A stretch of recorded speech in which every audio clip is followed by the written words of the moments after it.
township, like Scio, the Township Board retains most administrative authority.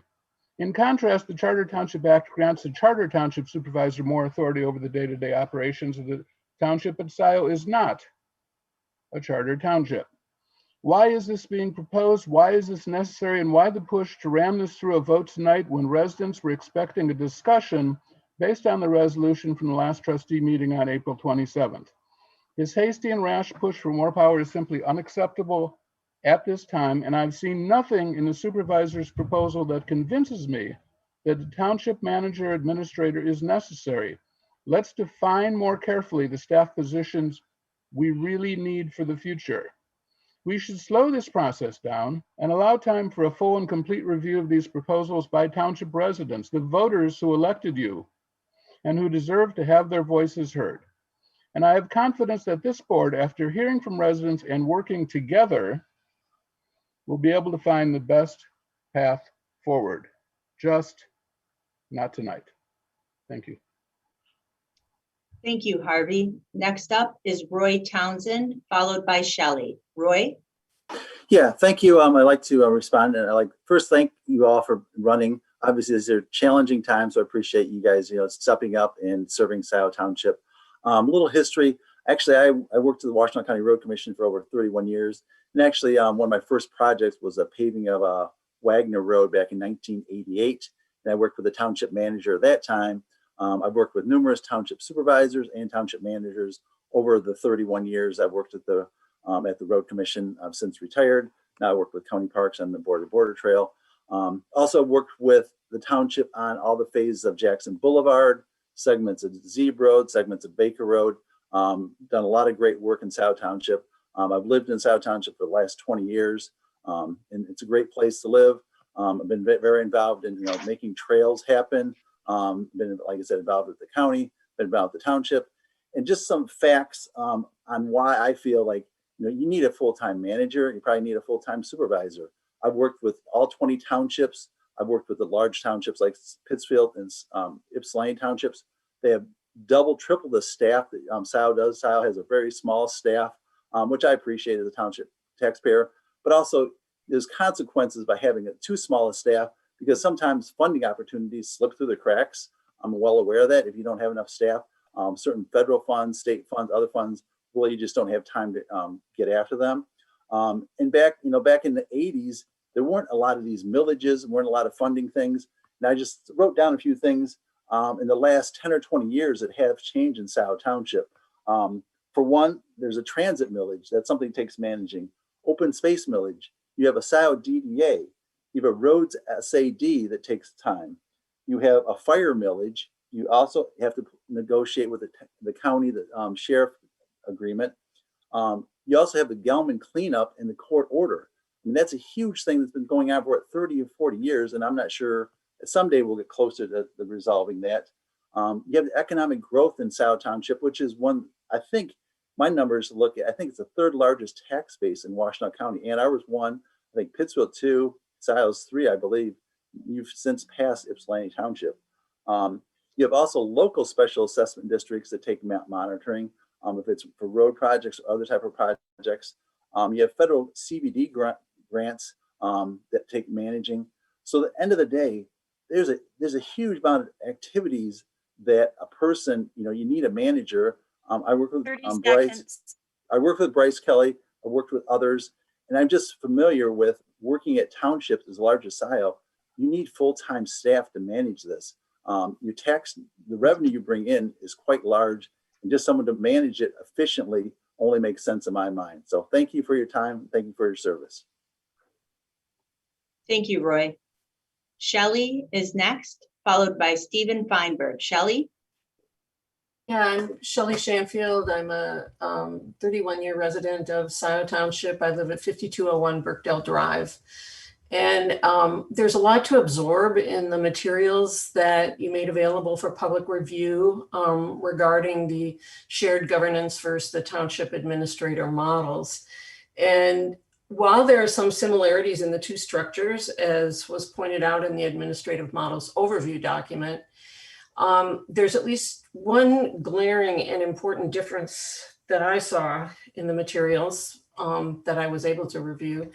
And the first is that the shared governance model has a job description for the administrative services manager, which is specific and detailed with regard to duties, qualifications, experience, and salary, and is attorney approved. The township administrator job description is vague in outlining duties. It does not list qualifications or experience requirements and makes no mention of salary. I'm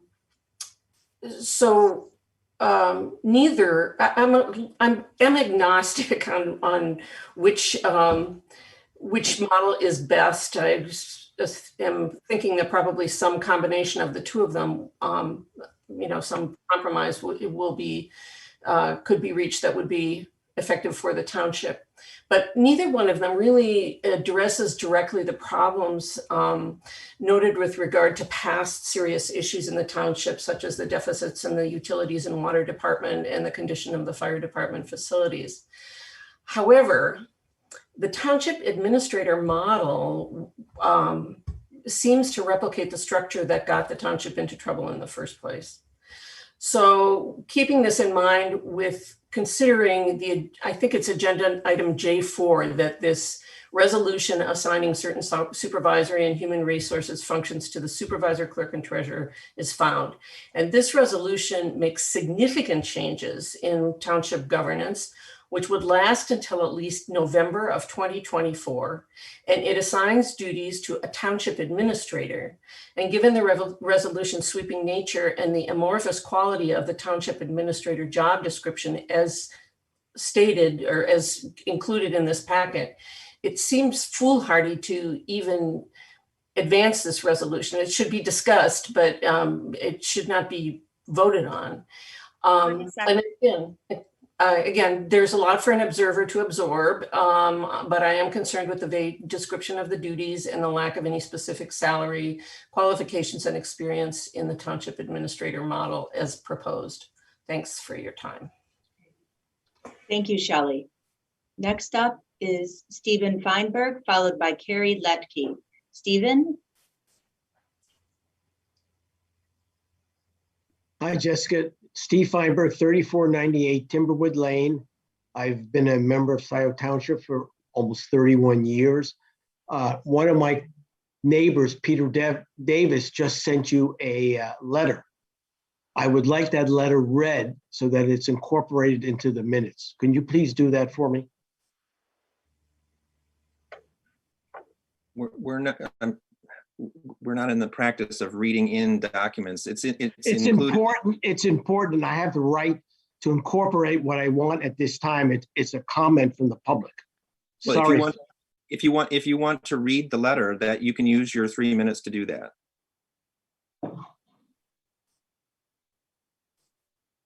Okay, this is from Peter Davis, one of my neighbors. I live in Scio Township from 73 to 75 and moved back in 2012. My home is on Honey Creek, which runs through the middle of my property.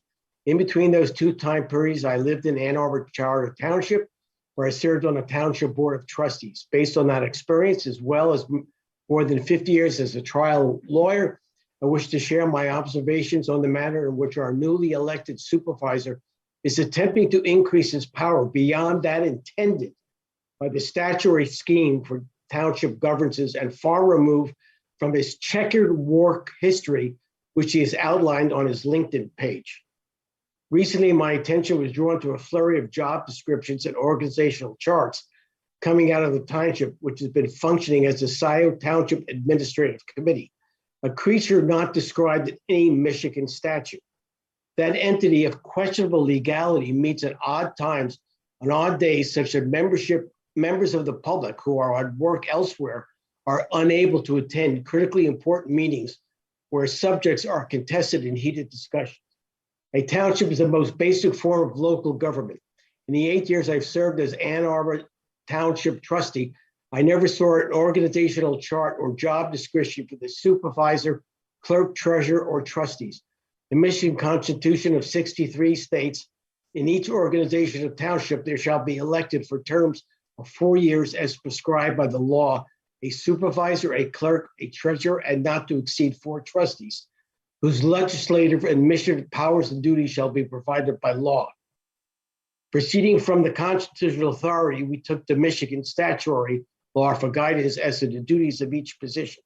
The supervisor moderates meetings of Board of Trustees, supervisors as the township's legal agent, develops the township's budget, appoints some commission members, and serves as the township's board of review and in the chief assessing officer for the township, if he or she is certified. Will Hathaway is not certified and may call special meetings of the Board of Trustees and may appoint a deputy supervisor. No statute gives the supervisor the authority to appoint a township manager or township administrator. It is only the Board of Trustees which may employ a township manager and other employee as necessary. Based upon my experience and my review of the statutes, there is no doubt that the most important township office is that of the township clerk. The supervisor has the fewest duties, and in every township I have seen, the supervisor's job is half-time. Our previous supervisor worked half-time, and the board appointed a full-time manager. When the manager fell ill and had to resign, the supervisor began working a full-time job. This is not the situation here. Mr. Hathaway does not have the duties or the experience to work as a full-time supervisor of Scio Township. I have seen his self-drafted job descriptions and proposed resolutions, which have a single purpose, namely to increase his powers as supervisor of making it a full-time job, doubling his salary. Mr. Hathaway claims to arrogate for himself the statutory duties belonging to others. He wants to nominate all individuals who will serve on township boards, commissions, and committees, as well as any outside agencies comprised of multiple government entities. Mr. Feinberg, your time is up. You're trying to take over this place, buddy. And if you don't watch out, you're going to be recalled by. Steve, your time is up. I've muted you. Thank you. Next up is Carrie Letke, followed by Wendy Munoz Klein. Carrie? Good evening. Can you hear me okay? Yes. Hi. Carrie Letke, 2751 Whispering Woods Drive. I just want to start, and I'm going to only be brief because I know it's a long meeting and they always seem to be. You were voted in with expectations and we took your word. We were hoping for better governance from what we'd seen before, especially from our previous manager. We took your word and this seems to have been a bait and switch. We come here having to spend time during work days and evenings to have to follow what's going on rather than to just trust your judgment and standards. It's exhausting. Please hold your positions to a higher regard out of respect for yourselves and your constituents. Are you even really listening to the people that take the time out of their lives for you to be paid and be voted in to serve us? I'll spend the rest of my 30 seconds finishing what Peter wrote. He believes he wants the moderator of the township meetings and serve as in all the advisory commissions to the township board and an executive officer voting member of the Downtown Developmental Authority and control over the budget and wants to act as chief legislator. Quote his words. When he's a member of the township's administrative arm per the Michigan Constitution and not a member of a legislative body, which is the Board of Trustees. It seems that Mr. Hathaway is attempting to anoint himself as the emperor of the township to justify a full-time job. The resolutions that he has prepared are astonishing in their arrogance and describe a system of government. Mr. Hathaway, who formerly chaired the Planning Commission, has set one of his chief goals, the creation of a walking path through Honey Creek. Needless to say, there's no public use for easements, construction of pathways. I'm summarizing this part at this point. It's just really frustrating because it doesn't seem for you guys to be governing us the way that we have anticipated, expected, and deserve. Thank you for listening to me. Good evening. Thank you, Carrie. Next up is Wendy Munoz Klein, followed by Melanie. Wendy? Hi, I am at 4950 John Holmes Road. My grandparents were the original owners of the property since 1960, and I've been here since they passed away. I am not a fan of this new proposal at all. It has not worked and served well for Scio Township. And from what I'm seeing, it doesn't look like it's going to do any better. I would like to stick with shared roles where everybody knows what everybody is doing. I'm tired of last minute changes. And oh, by the way, this is happening and we're going to do it while you're at work, so you can't keep an eye on us. That's not fair. That's not what we're voting for. Thank you. Thank you very much, Wendy. Next up, we have Melanie, followed by Jan Culbertson. Melanie? What is the master plan, or what, can you hear me? Yes. Okay. What does the master plan say about this area? Because I've heard threats of eminent domain, which does not belong in this space. That's ridiculous. I mean, you may propose a plan, but eminent domain, like that does not belong here. So if you're threatening neighbors for your planned projects when you already have hundreds of thousands of dollars to create a pathway project, I just think it's weak. It doesn't belong. And I will accept your comments. Thank you. Thank you, Melanie. Jan Culbertson.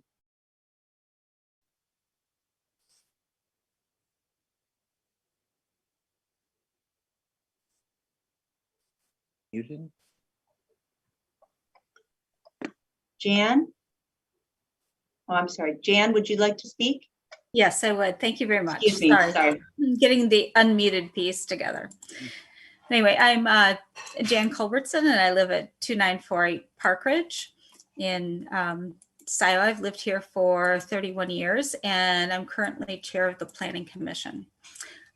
First of all, I want to thank everyone for all that you're doing, and I know everyone's intentions are to serve Scio Township in the best way possible.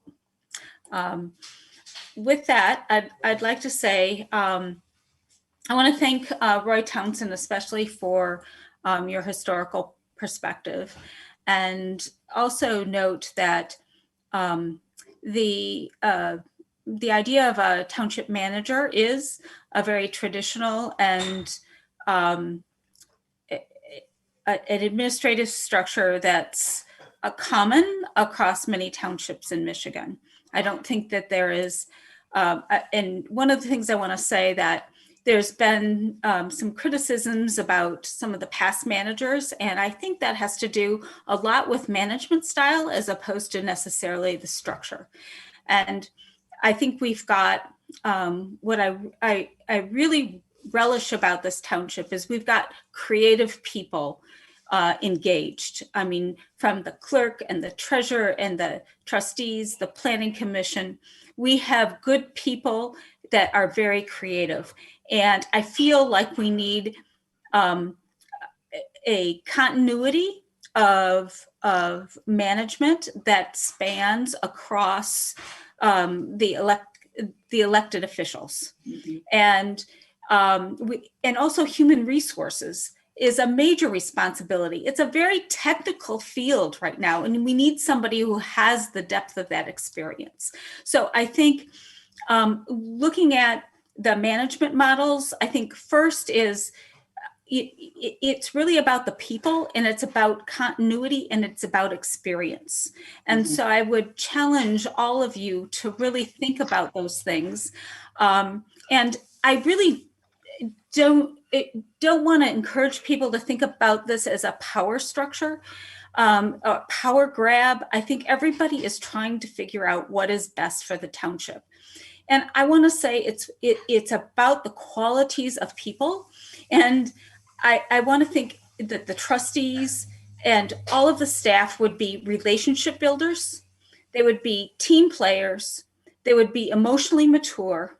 They would be approachable, critical thinkers, prepared, and they would have a financial acumen. And those are qualities that we all need. And I would encourage you all to think about that as you're looking at the structures and the way that you're working together and so forth. And I just want to say we have a great planning commission, and I really want to thank Will for doing the research on those on the people that make up the Planning Commission. And thank you for the administrative support that we've had. And I really hope that all of you, maybe, when this is all over, you can do a ropes course when we can meet in person again, because everyone needs to support everyone in this township. Thank you. Thanks, Jan. Next up is Elaine Brock. Elaine?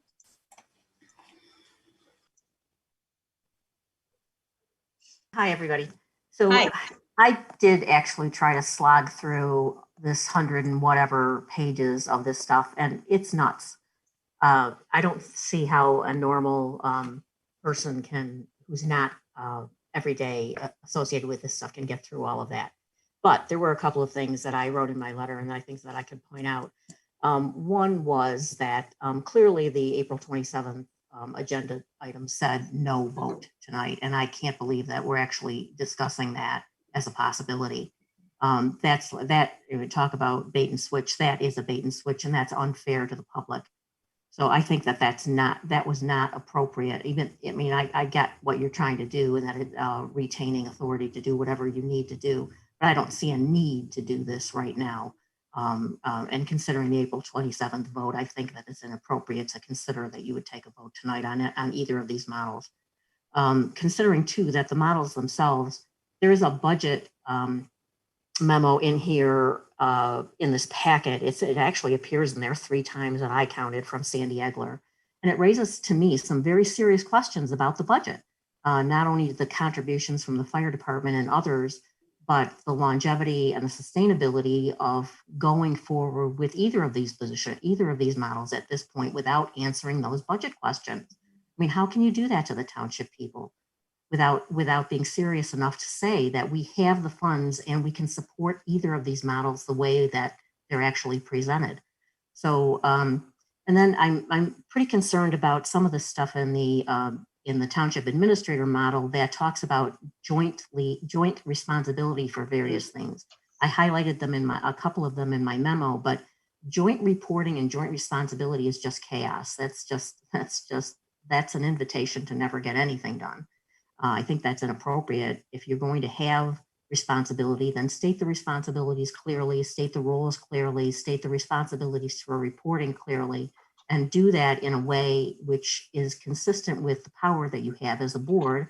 And if you don't have delegatory authority that's actually in the statute or an ordinance or regulation somewhere, then you shouldn't be doing this, delegating responsibility that would otherwise be retained by the board. I think that it's important to note that if we're going to grow as a township, we need people who have experience. So recruiting people who actually, not because they happen to be elected as a supervisor and feel like the role has grown into a full-time role. I'm not disputing or arguing with that. But there needs to be experienced people who fill the positions that are actually needed. I mentioned in my previous comments at a previous meeting about looking at gaps and trying to fill the gaps with appropriate experienced people.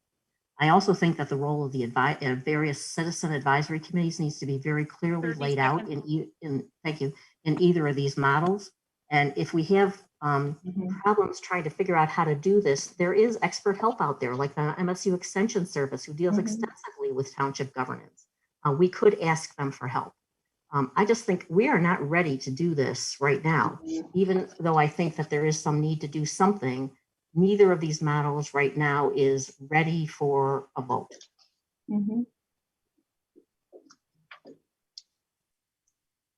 Thank you, Elaine. Any other hands? Please raise your Zoom hand if you're interested in speaking at this point. Jillian Carey, followed by Jonathan Greenberg. Jillian?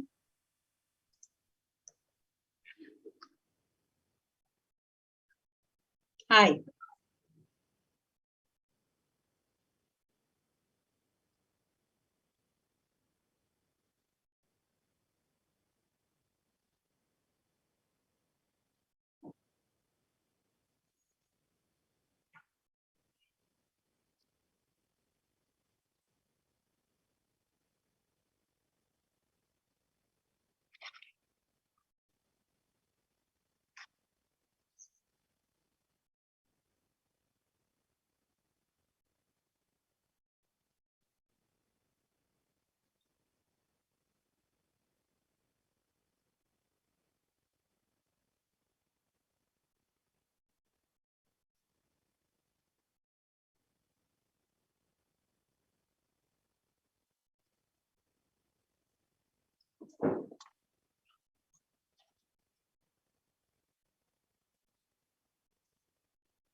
30 seconds.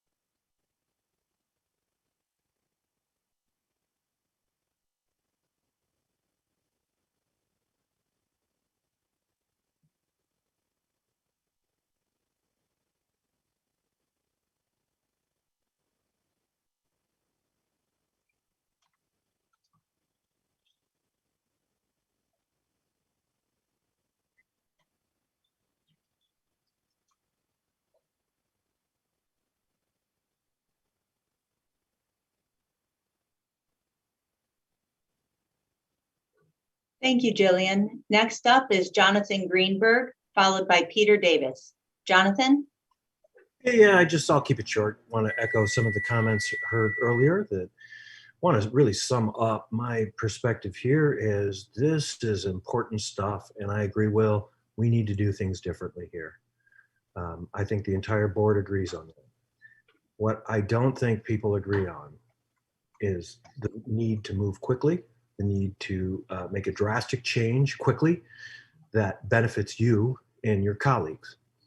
I think the township is right to ask you to step back, don't make any rash decisions, get the help you can from the resources that are available to us. And I'm sorry if I'm interrupting someone. No, I don't know what that was. Keep going.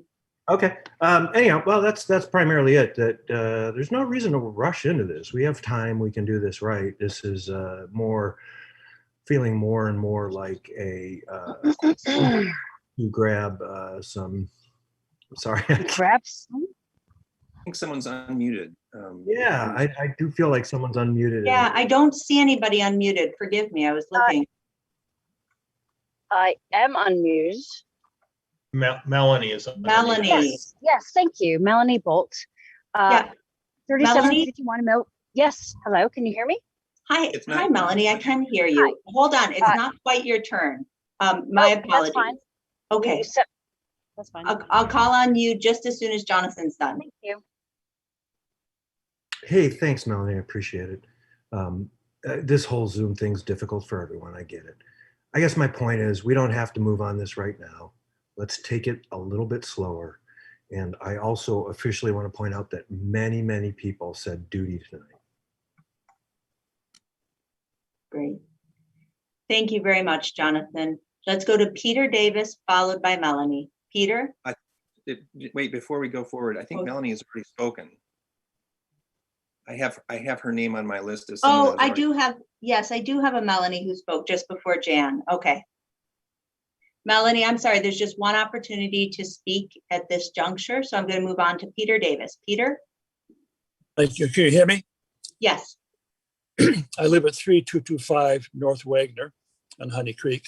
I want to begin by stating that I agree with Trustee Jerome's comment that the preliminary matters that took up half an hour of your time should have been discussed earlier in a different session, a different setting. It looked like amateur hour to the ordinary resident of the township, and it really should have been done some other time. And I also think that the two competing models are so important that they should be the subject of one meeting and with nothing else on the agenda. I don't know how you can possibly debate these two competing models and vote on them in a session where you have 195 pages in your packet, which is so taxing that there's no way in the world that anybody can get through it, much less someone who is not sophisticated in township government or legal matters. I think that it's just too important. You have my memo, and one of the reasons I submitted the memo is because I knew that I couldn't read it in 3 minutes. No one could read it in 3 minutes unless you're given the complications for a pharmaceutical on a television ad. So I'm glad that 2 or 3 of you, of the citizens, did try to read it, so I don't have to. But I want to begin by talking about Honey Creek because it's very important. Honey Creek is not Mill Creek. I know there's a pathway in Mill Creek. Mill Creek is totally different, different geography, different landscape, different ownership on both sides than Honey Creek. Honey Creek runs through residential areas for the most part, and those are all private lots. There's no public easement that's been granted by any of those public lots that I know of for the use of a pathway in Honey Creek. It's been known throughout this country in every state, and it was decided by the Michigan Supreme Court more than 150 years ago that a navigable stream is a stream which you can float a log down. Honey Creek will not ever take a log. I lived in Honey Creek since 1973. Built a house there in 1973. I never saw a log come down that creek. One day after I had lived there for a few years, I saw a couple of kids try to kayak up the creek. They couldn't do it. They got bogged down, had to take the kayak out and walk to the road. It is not a navigable stream under Michigan law. And therefore, if it's not a navigable stream, a pathway cannot be created by eminent domain or by easements. To attempt to do so would invite a lawsuit that would be a multi-million-dollar lawsuit by the time it was finished. It would be foolhardy for the township to try to do that. So that's really a side issue here. What I'm concerned about, 30 all right. What I'm concerned about here is the way the township is going to be governed under the models advocated for by your supervisor. I think the consolidation of power in the office of the supervisor is a dire mistake. It's going to result in more jobs. And I know that the supervisor stated that in the packet that compensation should be increased to reflect the reality in both models. And he states that the reality is that the position of supervisor is not part-time. The current supervisor is consistently working 60 plus hours per week on township business. That doesn't mean that a part-time person with experience couldn't do it. Thank Position you, is the part. Thank you, Peter. Your time is up. All right. Thank you, Peter. Does anybody else want to speak? Please raise your Zoom hand. I see no other public. Thank you. Let's move on to reports. The first item is from the fire chief. Report from the fire chief. Great. Bring him in. There he is. Good Playing a evening, video Board. game. Everyone hear me okay? Yep. I apologize for the attire. When I got home from work, my ER needed my attention, so I decided I should not mow the lawn in uniform. So to begin with, on your first page there, we have total number of incidents for the month, 93 calls. 90 of those within the community, 3 outside, and the breakdown below. We requested mutual aid for 1 incident and again left the community 3 times. Page 2, your significant incidents. One that got a little bit of attention. We had a structure fire that occurred in the Sherwin-Williams store on Jackson Road. That building is a sprinkled building, so the fire suppression system did activate and kept the fire contained.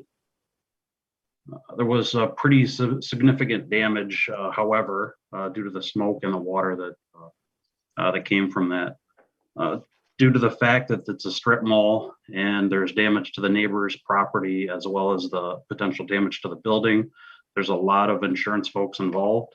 We did our cause and origin. We believe an electrical malfunction caused the fire, but we're not making an official determination until everybody else is through and has made theirs as well. We typically investigate 15 to 20 fires a year. The folks that they have in there do 15 to 20 fires a month. So their level of expertise is much beyond ours. I did work with a couple of them while they were out, and our origin seems to be pretty consistent, but we're going to wait for their final determination. That's the one fire we investigated this month. Total response time, 9 minutes and 11 seconds for the month. Our arrival time from alarm time, 6 minutes and 16 seconds. And percentage of calls that we make it to the scene in under 6 minutes is just over 52. Response comparison, our northeast corner of the township, 72 calls. This is year to date. I apologize. Total April response comparison, 93 versus 72 for the last 2 years. I think last year we were down pretty significantly due to COVID. We saw that throughout the county. This year we seem to be bouncing back, and our chart across the bottom, we're up about 28% calls year to date. This should put us ballpark 1,100 to 1,150 calls per year, provided nothing else changes significantly and the pattern continues.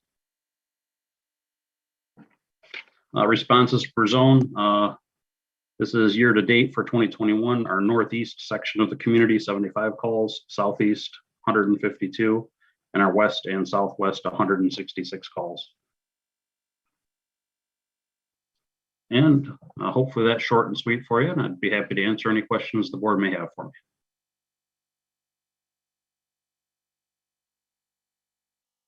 I don't see any questions. Thank you very much, Andy. Thank you, board. Next up is the report on Gelman. Trustee Knoll. Yes, as you all are aware, we had the court hearing on May 3rd, and 3 hours into the court hearing, the judge ordered implementation of the fourth amended consent judgment. The order did not include the settlement agreement that Gelman had proposed, nor did it include the stipulated order that had been part of the proposal package. Under the terms of this, the interveners remain as interveners, and this process will not impact the EPA process. The judge has ordered quarterly conferences starting September 1st. And he also ordered that the work is to start immediately. The work being the new cleanup activities that Gelman had agreed to in the fourth amended CJ. There will most likely be an appeal. Gelman has already said they're planning on appealing. The hearing transcript has just arrived, so they've just gotten the transcript. We have the transcript. And so we're waiting to see what happens with that. Today, we heard from the EPA, and the EPA and Eagle are coordinating their next steps. Updates on this process will be posted on the EPA Gelman website, and they have recently put up some new material. We were informed today that Diane Russell has been assigned as the Community Involvement Coordinator for the Gelman site. She will be our point of contact and our source of information as the next steps evolve. That's it. Thank you. I guess Supervisor is next. I want to highlight work that I've been doing with Trustee Courteau on recycling. I understand that from Trustee Courteau that there is another proposal coming from Recycle Ann Arbor. Hopefully we're getting close to an agreement that will allow us to, the township to reopen the monthly drop-off program. The other thing that we've been doing in terms of recycling is working with the county.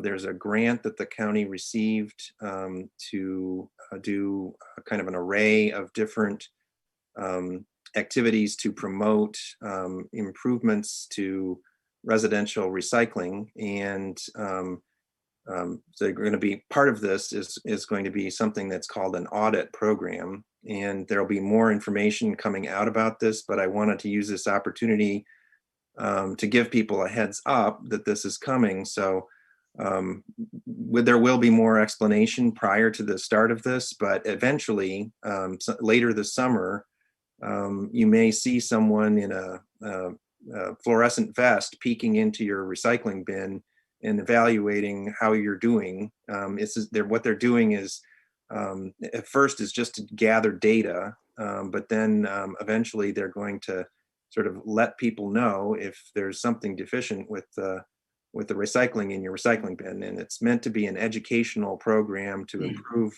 how people recycle. We're working with the county to try and minimize any sort of negative reaction, from people who haven't gotten the word about what this is all about. The next item on the reports is the Downtown Development Authority. The Downtown Development Authority Board met yesterday. It meets every 2 months. Some of the highlights, one of the items on the agenda was the Washtenaw County Road Commission Local Road Maintenance Program. That item I'll speak to more when that comes up later on our agenda. There was a proposal from possible development on Jackson Road to offer a park to the township as part of their development proposal. The DDA board was not enthusiastic about a park at that location. That communication will go back to the Planning Commission, where that matter is sort of still pending. Other item was the brownfield grant that we talked about at prior meetings. The DDA board was very enthusiastic about that and looks forward hopefully to that grant being approved and the DDA playing a role in administering that grant as a fiscal agent. We talked about the bus shelters that the DDA has purchased for installation along Jackson Boulevard. There is now a plan or an intent anyway to work with Ann Arbor Area Transportation Authority so that they can take responsibility for those bus shelters once they're put in place.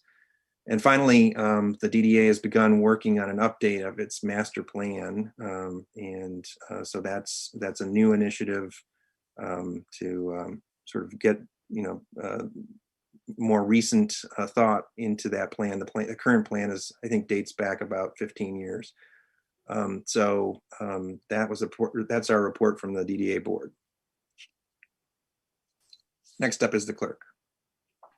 Sure, a brief one pager is in there to make sure you have the data on the recent special election, May 4th.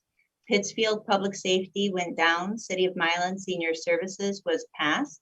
There's a special election called for August 3rd, not here in Scio Township, but Ann Arbor Township, Northfield Township, and Ypsi Township all have millages on the ballot that we should be watching. Next opportunity for a special election here is November 2nd. If the board wants to place any proposal on the November 2nd ballot, it is due not later than August 10th. So it's something that we need to be thinking about now if we want to. Petitions are due by July 27th. Secondly, FOIA was to be on the agenda. This time, only a couple small changes from our attorney. I know Will wanted more time reading it. If any of you have questions, let me know. I hope we can approve it and get ourselves in compliance by next meeting. Compensation Commission. I'll have a proposed ordinance to establish a compensation commission. This is one of the things on our good governance to-do list. A compensation commission is something that most townships do. We never have, we really should. And it is a process by which there is an advisory body that sets recommendations for all elected officials' compensation. So in this case, it would be the 7 of us. The board may accept or deny each of the recommendations. It's a pretty straightforward ordinance, but really encourage us to look at that because it's a much better way to set compensation than setting our own salaries. The next piece I want to say, so both of those FOIA and Compensation Commission coming next time. I do want to talk about rules of order. That is what we lack. Bylaws, rules of order, most boards have that say things such as how are agendas set, when are they posted, how does Alec get his materials 5 days in advance. We have an informal rules committee Will, Kathy and I met a couple of times, and we have models from all over, but what I would propose, given the sort of extraordinary situation leading up to this meeting, is that at the top of the agenda at our next meeting, we deal with 4 rules. I'm happy to work with Kathy, Will, whoever else wants to. These are pretty straightforward. But to deal with who prepares the agenda, who places matters on the agenda, when is that agenda and supportive material due, and when shall they be distributed, and set some hard rules, because it's certainly no one's agenda. It never has been in Scio or any other township. It's always been the 7. And so it's really a matter of making sure we have a process that is inclusive, fair, clear, and with achievable deadlines. So that would be my proposal. Our attorney has been urging us to put rules, because we will not be able to settle debates until we set some rules for ourselves on these matters. The other thing I just wanted to note, and not for next time, but soon, is I would ask for any partners in looking at an ethics ordinance for Scio Township. There have been things going on. You know, I'm concerned about staff and their feeling of being able to speak freely. We had 2 staff people speak freely. One is a staff person and one is a resident at the last board meeting. One of those has had a problem appear with her paycheck due tomorrow. Another one of them has been reprimanded by an officer for doing so. I have been told that I have, lobbied. And so there's a lot swirling around. And so truly, this is the kind of stuff where sunlight is the best disinfectant. And so I really believe that if there's stuff going on, ethical violations by any of the 7 of us or by staff, that we need a simple process. And so I would ask for a partner on that.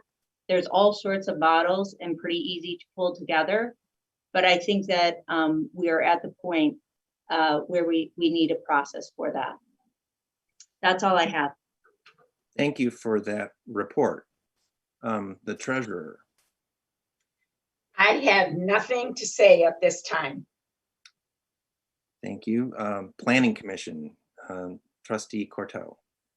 Thank you. So the Planning Commission has been working hard to wrap up our review of the draft of the master plan and anticipates having that before the board at our next meeting. And similarly, the Planning Commission approved a proposal for a task force on environmental sustainability that has the goal of developing an environmental sustainability plan for the township and a climate action plan.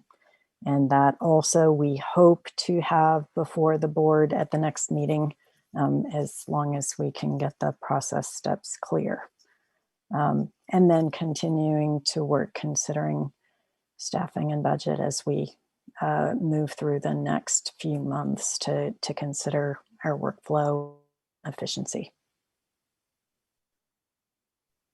Thank you. The next item is also Trustee Corto. That's the Land Preservation Commission. And the land preservation has not met since the last board meeting, but does continue to have properties come to us to evaluate. We did meet with our county partners to continue working out our working relationship and clarifying their process so that we can coordinate more smoothly with them on agricultural land preservation. And we are continuing to work toward this buy, protect, sell model. That's been a little bit slow, but still under development. Thank you. The next item is the Transportation Alternatives Planning Committee. Trustee Vogel.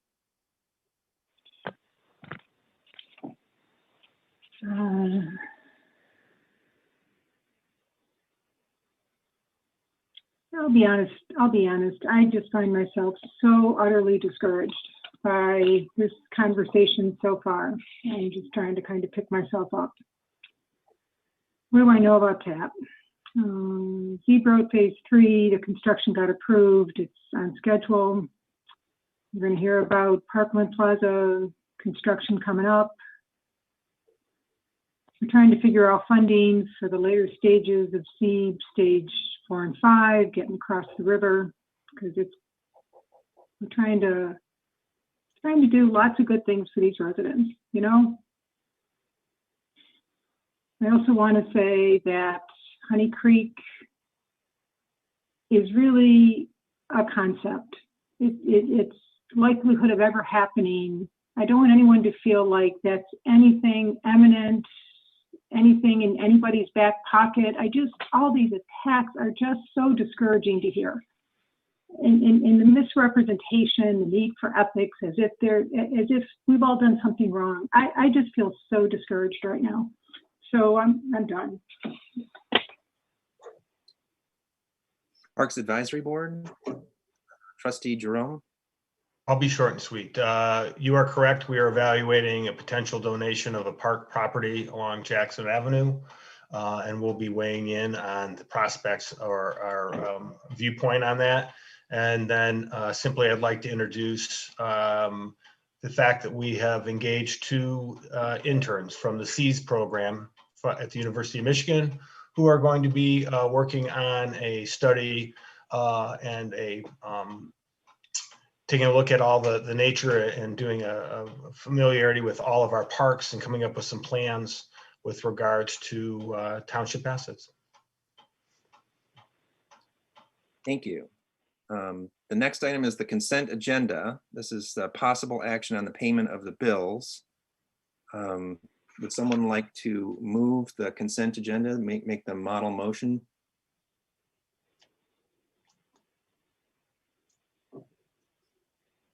I'll move. Moved by Jerome. Support by Courteau. Please call the roll. Hathaway, Yes. Palmer, Yes. Flintoff, yes, Corto, Yes. Jerome, Yes. Noel, Yes. Vogel, Yes. motion passes. Thank you. The next item is unfinished business.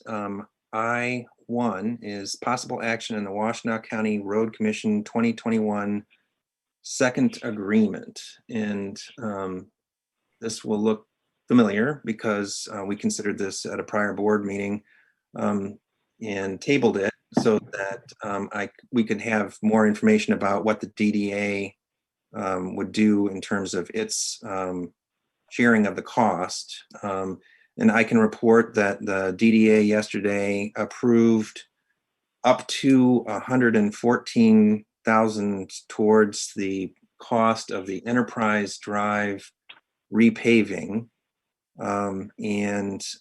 So that will bring down the cost, the remaining cost, with the offset from the matching funds from the Washtenaw County Road Commission, which is how this particular program works. There's matching funds that are available to townships to encourage road maintenance, road repair projects. That brings our remaining cost down to somewhere around $55,000. What I would ask, I think the way that this works is that the township sort of fronts the money and then is reimbursed by the DDA for its share of the cost. I would I've done a little bit of research about where to draw the funds from for the township's portion, and what I would recommend, there's a fund called, it's fund number 402. It's the revolving fund. It was actually established back in 2008, and it includes funds that basically were repaid into the fund according to the terms of the fund from sort of payments that came in for reimbursement of township investment in road improvements. And there's a sort of an understanding that this fund will be used or could be used for projects within the Downtown Development Authority area. So it seemed to me to be an appropriate source from which to draw the funds. This was one of the questions, I think, when this came up before, is where are the funds coming from? And this is the answer that I would propose for the township share of the cost of this particular agreement. Sandy, is that Sandy's suggestion, or she endorses this?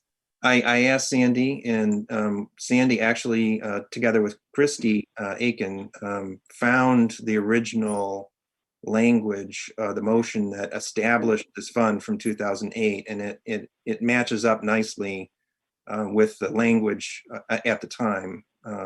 Where the township isn't actually bound by the commitment to do projects in the Downtown Development Authority. They could be anywhere in the township, but that was sort of it was reflected in the minutes that was kind of an intent at the time. Donna, are you on board with this? Yes. Okay. So if someone would like to move the model motion to approve sort of up to that amount, I'm also working with the road commission to try and see if we can negotiate a better price based on another quote that was received last year for this project.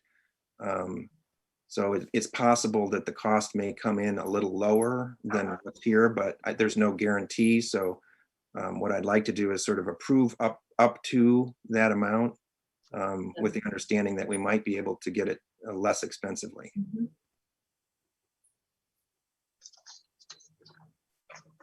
Is someone ready to make that motion?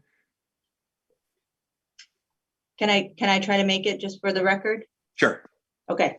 A motion to approve the second 2021 local roads agreement with Washtenaw County Road Commission in an amount not to exceed $168,450 payable from Fund 402 with the understanding that the DDA will contribute $114,000. I think the only problem is that I don't know that Fund 402 has that full amount in it. So I don't know if we can pay it out of that fund to start with. Gotcha.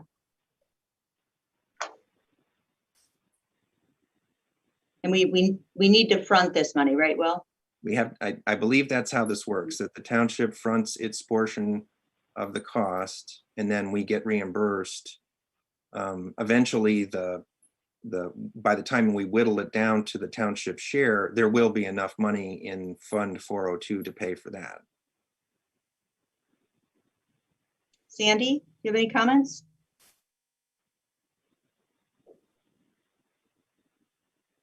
Okay, I don't see any. So we'll just say Fund 402 and 101 is backup if needed. I'm sorry. Oh, thank you, Sandy. I wasn't paying that close of attention. What was the question? So we're talking about the agreement with the Washtenaw County Road Commission. The understanding is that the township sort of fronts its share of the cost of that agreement, which could be up to $168,450, which is an amount that I understand from you, Sandy, is greater than what is in Fund 402. So we couldn't front the money for that full amount from Fund 402, but by the time we sort of whittle down what the township share is, then Fund 402 would be adequate to cover that amount. It's just that we would have to, I think, probably front the money using funds from other accounts than Fund 402 in order to meet that full amount.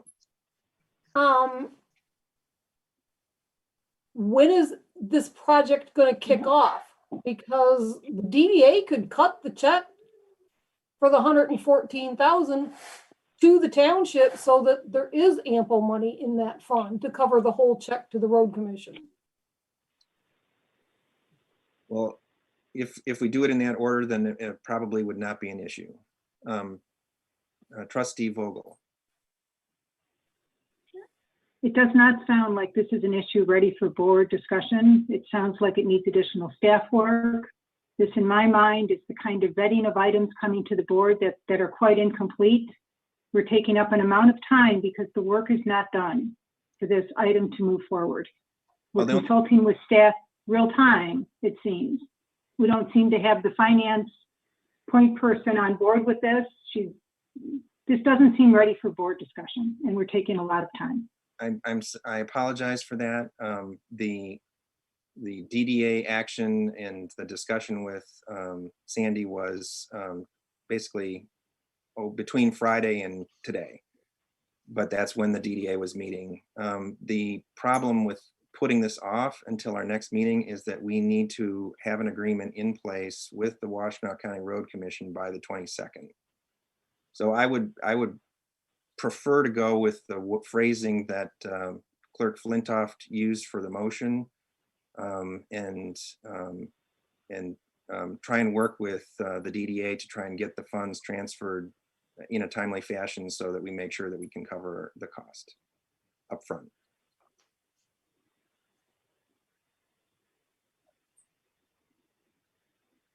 So I made a motion. Is there a second? Is there support? Or Support by Palmer. So motion by Flintoff, support by Palmer. Is there any other further discussion? For public comment? Public comment, I right. was just reminding you, Will. Yeah, thank you. Sorry.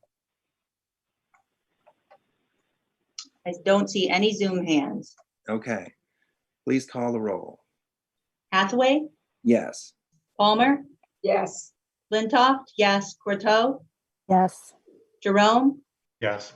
Noel? Noel? Yes. Yes. Thank you. Vogel, Yes. motion passes. Okay.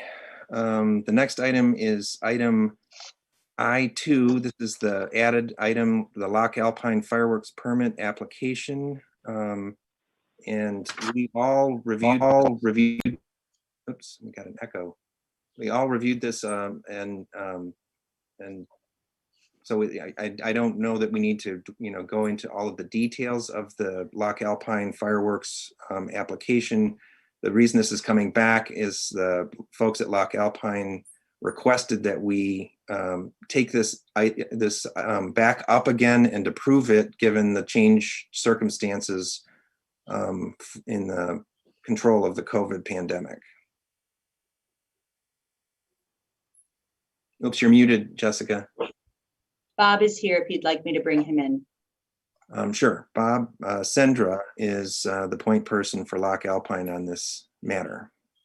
Bob? I'm here. Hi, Bob. Hello. And we can see you now too. Good. Do you want to add any comments in terms of the reapplication? No new comments about the display or the positioning of it or the positioning of the people around the lakes. No. Our only problem here is that if we don't know one way or the other, if it's left tabled, and if we're not allowed to have it now, we need to know that so that we don't lose our deposit. And then we would like to know if it's not approved now, is there a likelihood that it would be approved later in the year? Mhm. Clerk Flintoff. Sure. I just want to say one condition that has changed since the last time the board looked at this is the state has relaxed their requirements. They issued a May 6th gatherings and face mask order, which loosened the restrictions, the requirements on face masks outdoors. and the number of families from different households. And so I read that and considering, you know, that so much of this display, so many of the viewers watch from their homes, there's no central gathering point.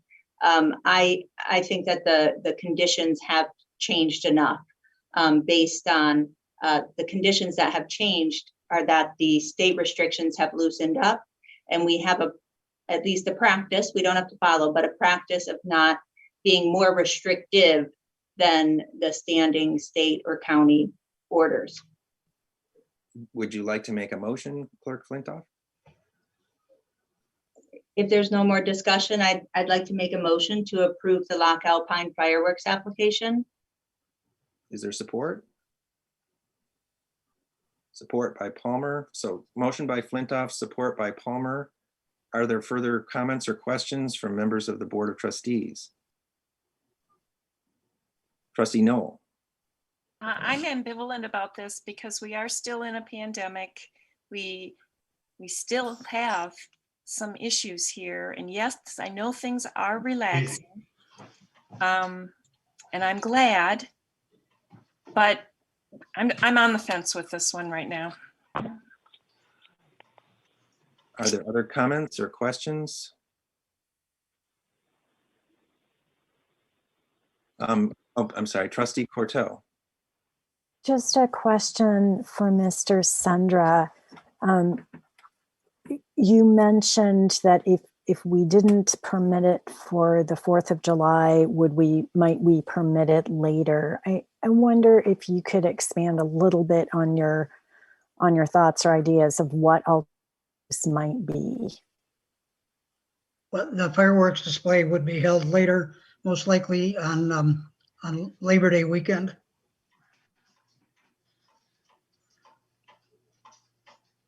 The date for this is the end of June, if I remember correctly. Is that Correct, June 26th right now.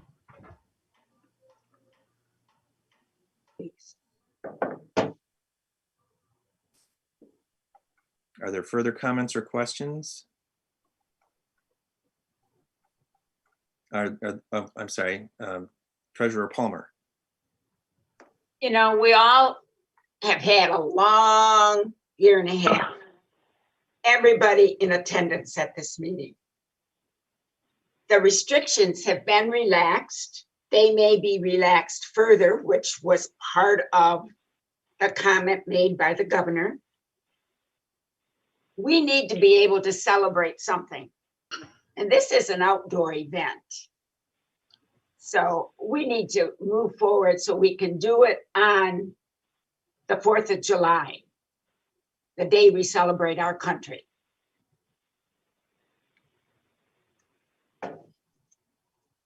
Are there other comments or questions from the members of the Board of Trustees? Are there comments or questions from the members of, or comments, I should say, from the public? Zoom hands? I see none. Will? In that case, please call the roll. Hathaway? Yes. Palmer? Yes. Flintoff? Yes. Corto? Yes. Jerome? Yes. Noel? Yes. Vogel? Yes. Happy 4th of July! Thank you, Bob. Thanks for your persistence and thank you for coming back too. Thank you very much. Please, Jessica, if you could let me know when that permit is signed, I'll stop by and pick it up. You got it. I'll have it by the end of the day tomorrow. Fine. Thank you very much. Okay. Thanks, Thank Bob. you all. Next is new business. First item is item J1, possible action to approve a short-term contract with Diane Benson for Human Resources Services. And Jessica, you prepared the contract. Would you like to introduce this? Sure, happy to. Diane Benson, I just pulled her in here as a panelist if she'd like to join. Wonderful community volunteer that Will tapped Diane Benson and David Reed to serve on the Township Administration Committee. So that's how we've gotten to know Diane. Her resume with her contact info redacted is included. Has just retired from an incredible career and human resources at U of M and other places. We have all identified for a long time in this board in particular, the need for some professional human resources support. And both models imagine some, propose some permanent part-time HR support. This would be a short-term contract. The Township Administration Committee voted unanimously to recommend this to the board. The Appendix A lists the 4 areas that she would focus in on. Diane is not interested in a long-term position and would not be applying for any permanent position with the township. So she would also help us shape what those what that human resources position might look like. The first section, there's some very urgent employment law regulation policies we need to get in place or refresh. Some big recruitments happening right now that we are going to ask for her assistance on, and then some oversight and administration support. Any questions for Diane? Diane, you were here and not here. Or any questions about the proposed contract? I'm here now. Thank you, Diane. Are there any questions, comments from the Board of Trustees?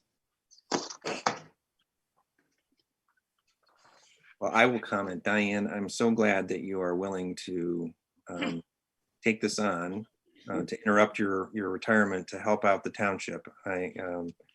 I appreciate your contributions, your many contributions already, and I'm glad that you're going to be helping us with some of these important tasks going forward. Thanks, Diane. Are there, I guess this is a matter that also is open to public comment. Are there comments from members of the public? Zoom hand, Bill Stein. Bill. I'm sorry, it's not Bill, it's me, Pat Stein. I'm using Even Bill's better, Zoom. Pat Stein. Hi, Pat. Hi, so I just wanted to put my support of Diane Benson. I reached out to a former coworker of hers. She was actually my friend's supervisor. And she replied today to say, in addition to the general fact that my friend thought that Diane would be a great addition to Scio Township is HR, but she also said that working under Diane, she was easy to work with, kind, funny, and helpful. So those are all real good things, and I think Scio could use that. So that's all I have to say on the subject. Thank you very much. Next up, Jillian Carey, followed by Rob Pattinson. Jillian.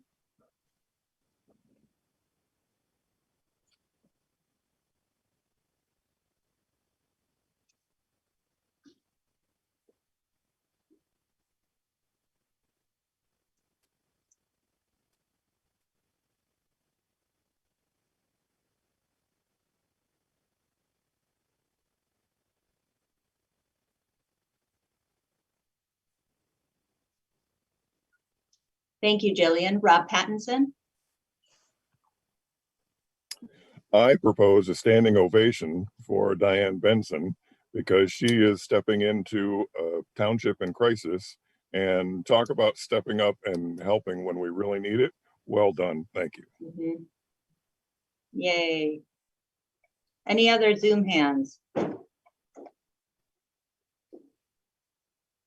I know Diane will report that she has also talked with some staff already for the later item, and around Township Hall. A couple staff people have already said, I'm so excited we're going to be able to work with Diane Benson. So way to go, Diane. Jackie, here's a hand up. Trustee Corto. Thank you. I just had a quick question. It looks like a very excellent and needed list of things that you're setting out to do in Appendix A here. I do notice that your contract term is about 3 months, and I'm I'm wondering, I hope you're able to achieve all this. I'm wondering whether this actually is a realistic amount of work for a 3-month term. I hope it is. We'll do as much as we can.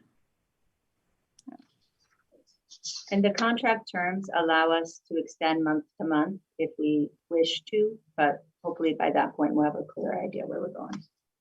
Trustee Noel?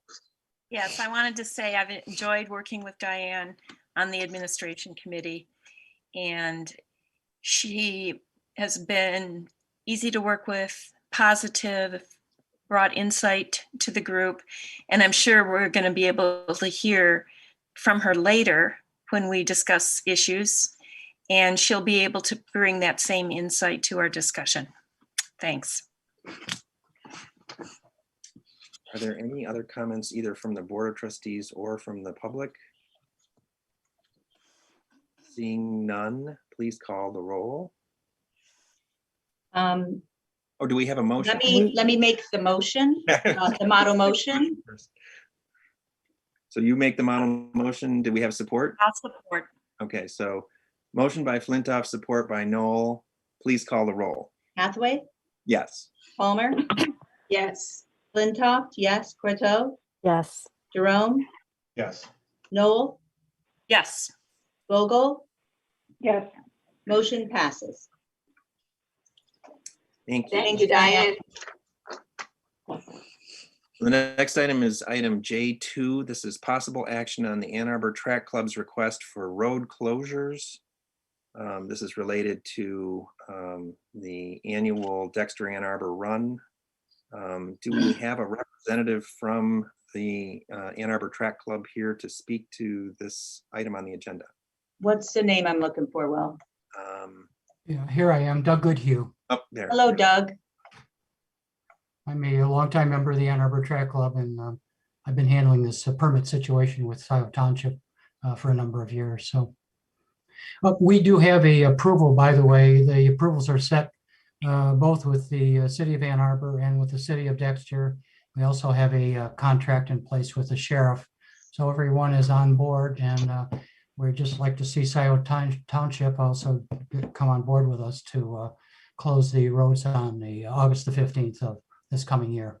We're normally a June event, but we worked out a deal with the city of Ann Arbor because of the pandemic to move it from June to August, and all of that, all those agreements are in place now. And I believe we have a model motion that is to approve a resolution that was prepared by the township attorney for this purpose. My understanding is that the Dexter Ann Arbor Run, the organizers need the support of the township in order to approach the road commission for the road closures. From both Scio and also Ann Arbor Township, and then we can get our right of way from the road commission. Thank you. Thank you, Mr. Goodhue. Are there any questions or comments for members of the Board of Trustees? Just a brief clerical, just that I would move to update the dates on the resolution to make it today's date, and I can make those changes. Thank you.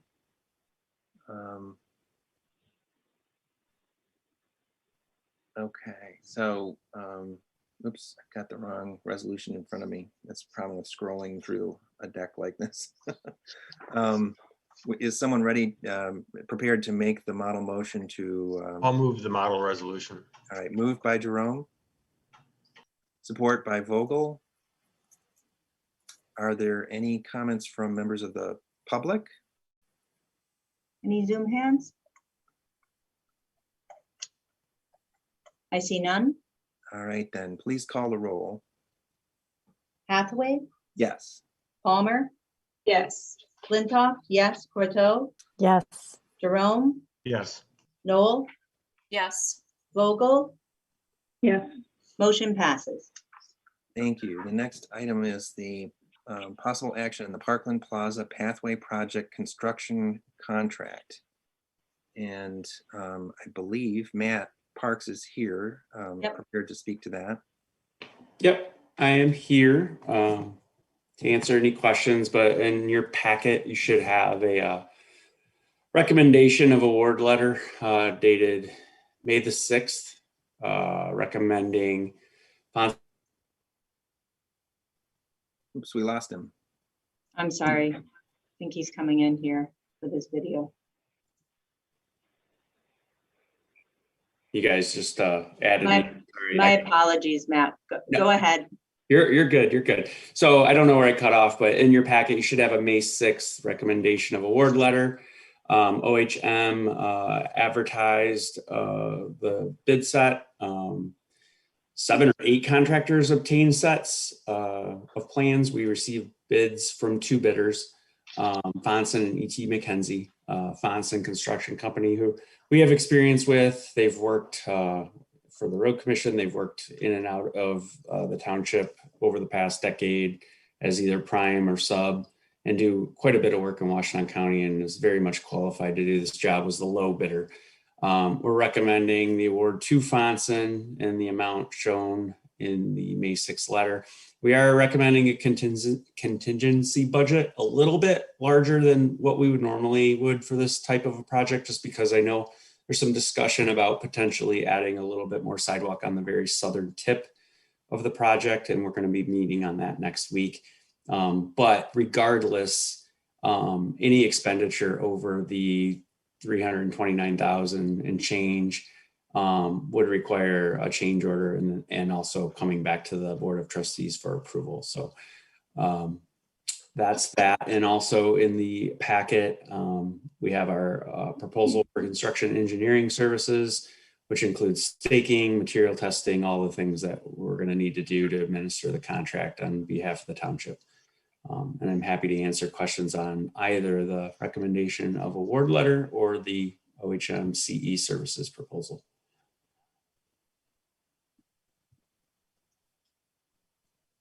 Are there any questions from members of the Board of Trustees or comments?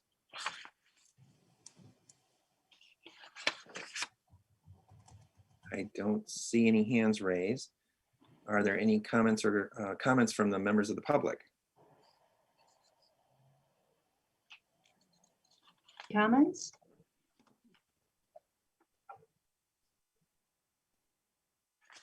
I see none. All right, would someone like to move the model motion? Moved by Vogel. Support by Jerome. Please call the roll. Hathaway, Yes. Palmer, Yes. Flintoff, yes. Courtois, Yes. Jerome, Yes. Noel, Yes. Vogel, Yes. motion passes. Thank you. We will get to work on that. Thanks, Matt. Thanks, Matt. So the next item is item J4. This is the possible action discussion of Scio Township administrative structure. And as was said earlier in the meeting, Diane Benson will make the presentation of this agenda item. At the conclusion of Diane's presentation, I will call on each member of the Board of Trustees in turn to make a comment. Once each member of the board has had a chance to speak, we will open it up for those members of the public who have not already spoken on this topic and have so that they can have an opportunity to do so. Diane, are you ready? Oh, What, pardon? I've got a clarification question, Will. Sure. So you said you'll open it up for board members to make a comment. We may need to have the option of making more than a comment because we might want to have some discussion, some questions, some opportunity for back and forth communication, deliberation, which we haven't had on this yet. So I think that requires more than a comment, the option for more than a comment. The option for more than a comment. I hear you. I just want to make sure that we have an opportunity to go around and everyone to have a turn. That's fine. But we can go around again if people have more that they want to say. Okay. Diane. Okay, good evening, everybody. Can you hear me? Okay. Yes. Okay. Good. As you know more about me than I know about you, since you've seen my resume, going back to my days of banking, as I told Donna a while ago, that I like numbers if they have dollar signs in front of them. That's the accounting that I like to do. I have been serving as a volunteer on the Township Administration Committee for the last couple of months. We've been meeting on a regular basis and having lots and lots of discussion about different models, etc. My background is in human resources, and I have retired from the University of Michigan after over 25 years. My specialties, although I was a generalist, when I was in the College of LS&A, Literature, Science, and the Arts for about 12 years, my area of expertise was recruitment. So part of what the township really, really needs is to beef up the recruiting efforts. You saw in the materials of other things that I'll be working on as far as employment recruitment. And I'm really looking forward to helping get everything started, because whatever model is chosen, whoever we need to hire, you can only hire the best person if you post the job correctly and clearly, and do some recruiting beyond, probably beyond Southeastern Michigan. So I've served on several university-wide initiatives. I was actually on the project team that started the first rollout of an applicant management system, which back in the day, we had an 8-page paper application, which then we actually automated. So that was a fun project. And the classification system project, where we were thinking we were going to look at all 2,500 classifications at the university and narrow down the number of classifications. We ended up with 3,200. So we actually increased them. I think that serving on these initiatives and others have given me a lot of relevant change management experience, including reflecting on lessons learned. And I feel that this experience is essential to the township's reorganizational efforts. So my presentation for this evening, there is a lot of material in the packets. I'm not going to go over word for word. What I want to do is go through some portions of the material and highlight certain areas. So what I'm going to cover this evening is the background of the committee, what the committee has worked on or discussed, the 2 emerging models, and using the org charts of each model, I'm going to highlight new positions and changes to reporting structure. Present the themes that I heard from some township employees, and then talk about next steps. So as you probably know, the committee was charged by the board with a resolution on March 9th. And these are the highlights of what the charge included: was to create positions of township administration, define the roles and responsibilities of the positions, identify critical skills, knowledge, and attributes for each of the positions, and look into budgetary considerations. Committee members besides myself included Jessica Flintoff, Will Hathaway, Kathy Knoll, Donna Palmer, and David Reed. The committee met almost weekly with meetings open to the public. We discussed the roles of the elected officials of the township. So we did talk about the treasurer, the clerk, the supervisor, and what their current duties are. We talked about needs that we identified for the township to make it successful. And then we began to talk about the organization of the township's administrative activities. And it would have been nice to come to one model, but we didn't. So there are 2 different models that I'm going to present this evening. To help you understand the activities of the committee, it is also important to share the board motion that was passed on April 27th. The main takeaways from that are that the board directed the Township Administration Committee to submit complete proposal or proposals, which the committee reviewed. We were to publicly post all our documents by May 7th at 10 a.m. Each proposal will include documents to support that organization. Actionable items should be approved by the township attorney. We were to include budget impacts and then discussion by the board today, May 11th. All materials were eventually included so that the Board of Trustees and the public could view them. There may be some actionable items remaining that still require township attorney approval. I'm not sure if anything happened today about that. Identification of the needs of the township. You know, we talked a lot about what the township needs. We took a look at a survey that was done with employees who brought out such things as they wanted somebody to talk to other than their supervisor. We came up with some specific areas: human resources, project management, information technology, finance, sustainability, community development, and general administration.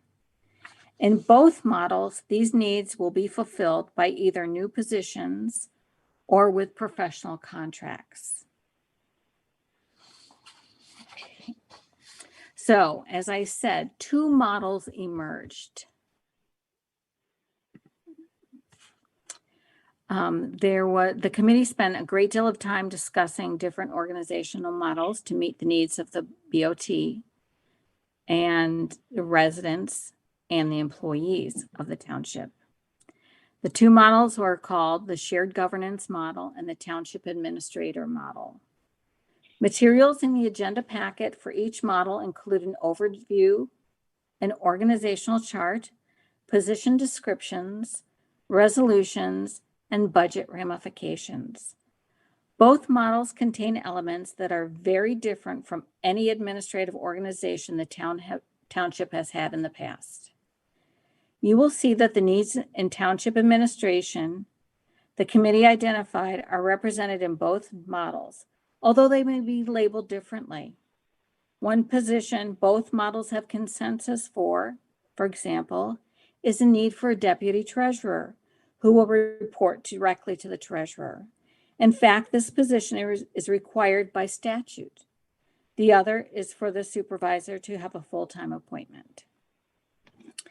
Next, I will present each model referencing information in the documents published by the authors. I will be using the org chart as a reference. And Jess, could you put up the shared governance model, please? And right now I can't see it. Here we go. Perfect. So could you just show the model on the my left? Okay.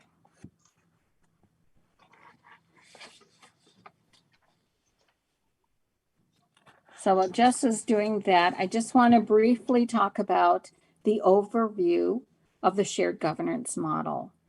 This is built upon checks and balances built into the township design. The Board of Trustees is responsible for the administration of the township. It is not simply an oversight body. Checks and balances is a critical way we can proactively protect ourselves against fraud, waste, and abuse. Now, meeting the outstanding needs identified in the fiscal year 22 budget requests are still pending. Some of these are for the fire chief, general administrative support, office coordinator, some staff resources for the different committees. This model reduces the privatization of township services by investing in diverse professionals who provide shared services from across the township's distinct areas of work, which would over time save the township money and improve services to residents. Some items such as GIS mapping, project management, community engagement, and grant writing will be done by staff, not by consultants. Shared administrative and information management services to fire, water, and sewer, and the rest of the township and its committees through a reorganized and up-leveled administrative services team. And I'll talk about that in a minute, a little bit more. This will adapt our structure to respect and rely on current workforce, broader and deeper skill sets. Okay. Now, at the top, what we have here, and it's very, very tiny, is the clerk. And reporting to the clerk would be the Sheriff's Patrol Services and the fire chief and all the firefighters, investigators, etc., underneath the fire chief. It's essential that the fire department continues to report directly to an officer as a structural protection against the township board ever being able to say, we didn't know.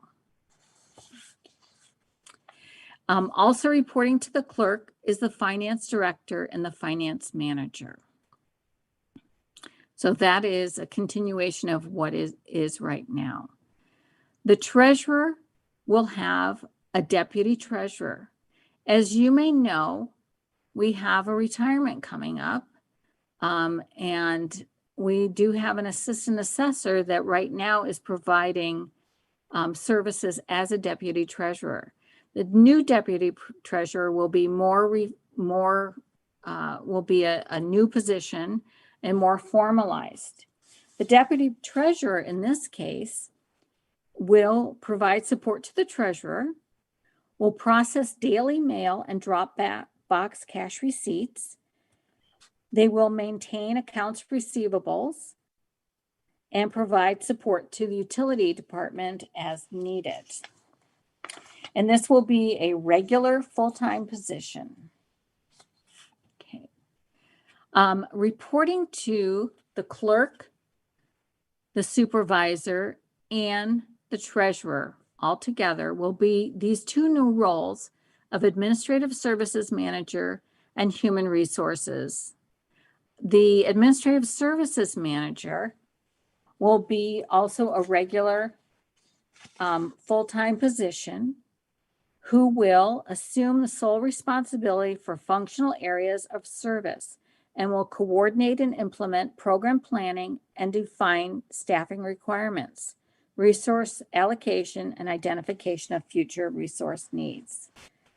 Some of the more detailed duties will be that the administrative services manager will plan, monitor, evaluate, and supervise the township's administrative services and information management across all areas of the township.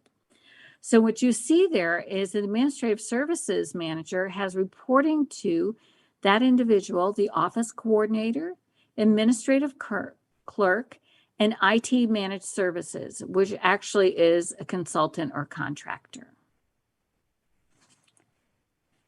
We will have what's called a township shared services team. So if, for example, if there were a vacancy of somebody in utilities and they could not, some help was needed with billing, then one of the individuals, the office coordinator, administrative clerk, could fill in for that position. I actually supervised at the university a group of regular staff who were made up of administrative staff and managers who were dispatched when there were vacant positions due to somebody, the position being vacant, due to somebody left their position, or if somebody was out on an extended leave. So I'm very familiar with this. It works really well. It gives the staff the opportunity to learn new skills. Other duties of the administrative services manager is that they will serve as the township's chief information officer, and that's where you see the tie-in with IT managed services. They will also serve as the township's training officer to provide required and recommended trainings including software technology and all the other trainings that need to go on with employees. The township, the administrative services manager will seek and apply for funds from various government agencies, private foundations, and other private contributors to augment the township funds. And they will oversee and develop the GIS operations across water and sewer, parks, pathways, assessing open space and protected natural areas. So all the areas. This person will be a data expert. Okay. Then the human resources position will be a part-time, 20 hours per week position, and it will work on classification and staffing structure, employment law, regulations, performance management to develop a performance management system, learning and development, compensation, recruitment and retention of staff and volunteers, and staff a township compensation committee and a board personnel committee. Okay. And then we have our relationship with the township attorney, who does have a relationship with the clerk, supervisor, and treasurer. And then we have the supervisor, which states in there to have the supervisor have a salary increase and a full-time position. The supervisor will have a new position reporting to him called the Sustainable Development Director. This is a new position that actually will work with and plan, monitor, evaluate, and supervise the operation of the township's park paths and preserves, working with transportation alternative programs, public transport, public transit, roads, community development. They'll serve as the township's climate change officer and have partnerships with ATA, the Road Commission, and Watts. So this will be a job that will be growing as with sustainability, with community development, etc. So it's an important position. The supervisor will continue to the Sustainable Development Director will supervise the planner and engineer, and the supervisor will continue to have code enforcement officer, zoning official responsibilities, and supervise the utilities and grounds director, with several of the positions under that. Okay. There are additional accompanied documents, including resolutions, delegating certain authorities to the supervisor, clerk, treasurer, and employees that go along with this model, and budgetary costs with the new positions, which range between $400,000 and $450,000, not including the supervisor's salary increase. So next, I would like to go through the township administrator model. And the overview for that is, as we all know, the township has been experiencing the absence of a township administrator for almost 20 months. And we, in both of the models, are working towards having some more township administration. The township administrator will be focused on internal operations in the township. They will be responsible for the working relationships of the parts of Scio Township government, the implementation of organizational policies, including the new initiative to update human resource procedures, and they will be the one who makes sure that everything works as it should. The township administrator will report not just to the supervisor, but to the entire Board of Trustees. The full-time supervisor will serve as the primary external contact, receiving inquiries and requests from the public, overseeing communications and representing the township in discussions with outside partner organizations such as the Washtenaw County Road Commission. The supervisor will focus on growth-oriented projects such as pedestrian pathways, public access to parks and nature preserves, and road improvements, sustainability, and other initiatives to respond to the ever-growing needs of Scio Township. This is a centralized oversight of operations, which allows for efficient coordination of organization-wide initiatives, such as performance evaluation. The Township Administrator's singular focus on internal operations will provide greater attention to staff working relationships. So looking at the organizational chart for this particular model, we'll move from the left to the right. And on the left is the clerk, who will have the deputy clerk reporting. And then next to that is a clerk and supervisor, which will have the finance team reporting to it. So the finance director and finance manager will be reporting to a combination of the clerk and supervisor. As you know, the treasurer is responsible for revenues, the clerk is responsible for payables and keeping records, and the supervisor is responsible for the budget oversight, such as audits and reports. Placing the finance staff in a reporting relationship to only one of the elected officers can create a problem with checks and balances, because it effectively means that the officers tasked with specific tasks do not have the personnel assigned to them to do so. Therefore, the finance staff needs to work for the supervisor as much as they need to work for the clerk, and we must also provide the treasurer with a deputy treasurer to address the pending turnover in the assessing department and be responsive to her statutory responsibilities. Okay, then we move on to the township administrator, who will be reporting to, as I said before, to the Board of Trustees. And the township administrator will have several direct reports.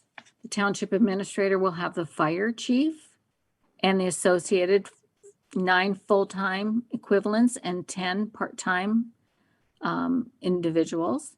We'll have the human resources person.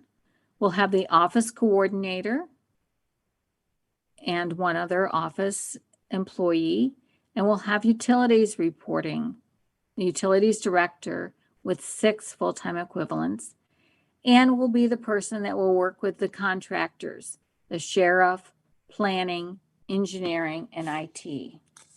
So the township administrator's duties include attending all meetings of the township board, but without the right to vote. They will assist the supervisor in the BOT agenda and meeting packet, and will track implementation of BOT decisions. The township administrator will assist in preparing and administering the annual budget under the policies formulated by the township board. They will track implementation of BOT approved actions, and will organize and chair the biweekly management meetings. With human resources reporting to the township administrator, they will assume the duties as the personnel director of all township employees, including human resources and functions such as hiring, training, performance review, etc. And facility management, responsible for the preservation and maintenance of township property, tools, and equipment. Excuse me. As you can see, the contracts will be, the responsibility for the contracts to coordinate and administer township contract negotiations will fall under the township administrator. And they will also act as the purchasing agent for the township. And then the supervisor to the far left, the supervisor will maintain relationship with the assessor and staff, and will have a project manager reporting to him. And this is a very nimble position. As projects come into the township, the project manager will be the person that will take the lead on the project, reporting to the supervisor, and provide assistance throughout the implementation of a particular project. Okay, that ends my presentation on the two models. Next, I wanted to talk about the themes that I heard from township employees. The two models, just as they were shared with you, were shared with all of the employees of the township, and they were invited to contact me. I will not share any confidences, but wanted to share some of the themes that I heard. One is that supervisors need assistance with position descriptions and recruitment. Other staff have expressed a need for an interest in professional development, particularly in cross-training. And another item that was expressed to me was clearer communication from the township administration so that they knew what was going on in the township, so they would be able to serve the township residents in a better way. Next steps for these two models. As with all large-scale changes in organizational structure, there are additional steps beyond just the decision-making. Once the decision is made by the Board of Trustees, you will need to consider the following: communication, clear communication of the decision to all residents, volunteers, and township employees. And then you will need to develop an implementation timeline. We still need to work on final position descriptions for the new positions and start the recruitment and hiring of those positions. Down the road, we need to have assessment. We need to look at what worked, what didn't work, lessons learned. In my opinion, each member of the Board of Trustees should make the decision based on the model that they are confident will be in the best interest of the township for the residents and the employees of the township. Whatever model is chosen, it will only be successful if everyone can come together and put aside any differences. Now, each member of the board will be able to offer their thoughts and raise any questions or concerns. The public will also have that opportunity. Thank you. Thank you, Diane. And I want to also thank all the other members of the administrative committee, just as Diane did. Clerk Flintoff, Treasurer Palmer, Trustee Knoll, and former Trustee Reed, who worked together, all of us worked together over the past 9 weeks to produce the two models for the Board of Trustees to consider. We've had some very good conversations. Sometimes the conversations were contentious, but we were always focused on solving the problem of the township's administrative structure and the job functions. My own thinking evolved as we worked together. While we still disagree on a central question, whether the township administrator model offers the best solution, the two models do have a lot in common. And I hope that whatever administrative structure is chosen by the Board of Trustees, that we will move forward with a positive attitude to make that model work well for all Scio residents. And now I'd like to start the round of comments by calling on Trustee Jerome.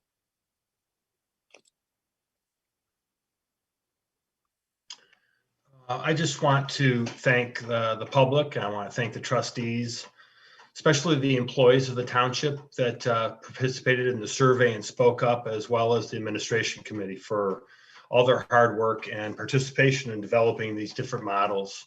I was hopeful for a consensus, which we haven't been able to find, but after careful consideration of the supporting materials, input from the Zoom public, from the public at large, and the trustees themselves, I am in support of the administrative model for township governance. Trustee Noel, are you prepared to speak? Yeah, I can start. As Diane commented, this model, either model, is a major change for Scio Township, but the manager model, as I see it, is a dramatic change in the government organizational structure, and it's fraught with potential problems. We've heard from residents about a range of issues that they've had in the past with Jack and Bryce. And my concern is the inherent structure of this centralized approach will make it very easy for some of those same problems to occur in the future. I like the shared governance model because there's more potential for checks and balances in multiple areas. I know, Will, you commented in some of your materials that in the financial area, there was the possibility for checks and balances, but there need to be checks and balances in many areas, not just the financial area. I'm concerned that the model, the organizational structure that you're proposing requires someone an administrator or manager to be very knowledgeable in many areas: fire, HR, utilities, sheriff's services, planning, engineering, IT. They sort of have to be a jack of all trades. And we know from prior manager searches that those people are hard to find. So I am not confident that we're going to find such a person. I am concerned about the change in your proposed model that puts the fire chief under a township administrator. The fire chief the last year has been reporting to Jessica. It has gone well, and I think that Jessica should continue to provide a degree of administrative support for the fire chief. We heard concerns expressed that a manager or administrative model could stifle or hinder communication to the entire board from the fire chief. So we've had problems in the past when that model has been in place. We all know what the problems were. I'm expressing concern that this could be a setup for these same problems to occur in the future. And also, just as a side issue, what if the potential township administrator that we might want to hire has no experience supervising a fire department? Wouldn't the residents in the township be better served by having Jessica continue to provide this service because she has experience now doing it? I have some other concerns. I'm going to stop there and hopefully let others talk, and then I want to express a few more concerns. Trustee Corto, are you prepared to speak? Sure. Well, again, I want to thank everybody for all the effort put into this. It's clear that there's been a lot of sustained thinking about the township needs and the best staffing to move forward. I still keep coming back around to, I think there are a lot of elements in common with these two different approaches, and where they aren't in common, they are complementary. And I still hope that as we move forward, rather than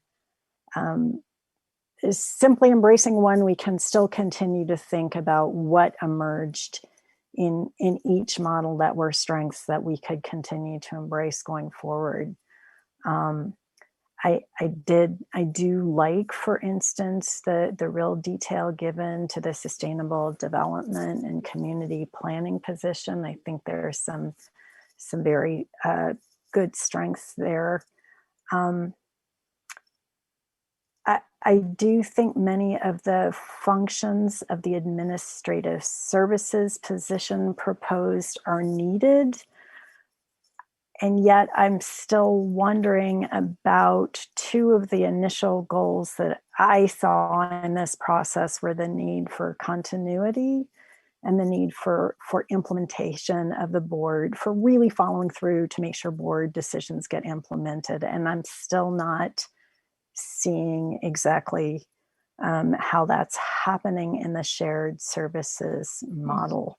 I guess my viewpoint about if we were to go forward with a township administrator model is that we should emphasize in all our materials that the administrator should not be a gatekeeper trying to keep things from the board, but rather one who is a collator and a compiler and a collaborator who brings focus to everything coming from the township to the board so that we consider it in a more reasoned way with all the materials in hand that we need. And after giving this a lot of thought and hearing from many people who've spoken up on Zoom and also in other communications, I will say that on balance at this point in time, I still am finding the administrator model meets better over all the needs that I have heard, and at the same time still hope that we can find ways to embrace the best elements of both. Thank you. Trustee Vogel.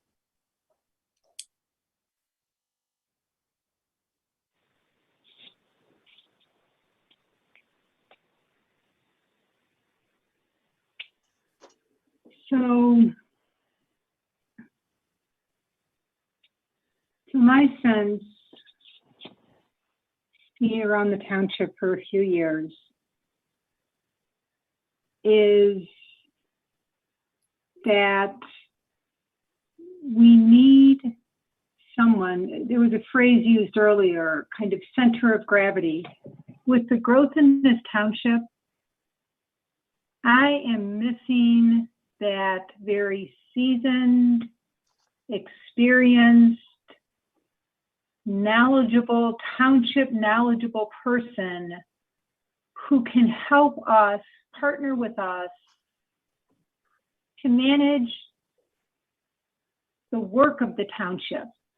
So much of the shared governance model just feels to me like the internal processes and information flows and coordination, and like I hear GIS or data, and I'm thinking, gosh, I want a manager in place who is going to think really strategically about the growth in the township, and man, what does that mean for water and sewer over the next coming years, and how do we fund that, and what does it mean about how we negotiate with developers in the township today, and what does the future of fire look like, and gosh, the zoning's changing, buildings are getting higher, there's a fire truck.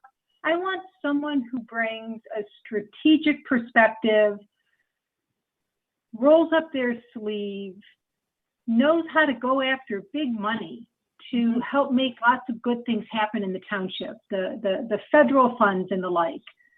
I find we are lacking seniority. We are lacking experience. And I feel like we got lots of pieces, but not that center of gravity that pulls it together. I like the idea of an internal, external.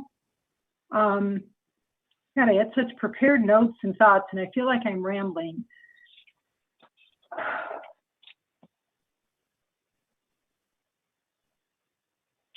Will's pulled me into lots of partnership roles with him. And I feel like in some ways I'm doing some of the manager things. We had a meeting over at the road commission, and the new managing director was so thrilled to have somebody from Scio show up. They missed the ongoing relationship at a senior level. And that's true with key partners all over the township. All right, last couple things. I hear all our residents. I personally think the world of Will. I admire how, Supervisor Hathaway, I admire how he thinks. I admire the strategic perspective, the generous heart, and I am so sorry to hear perceptions, and I respect them. And I just find myself thinking about how we have built the perceptions, because I just want to speak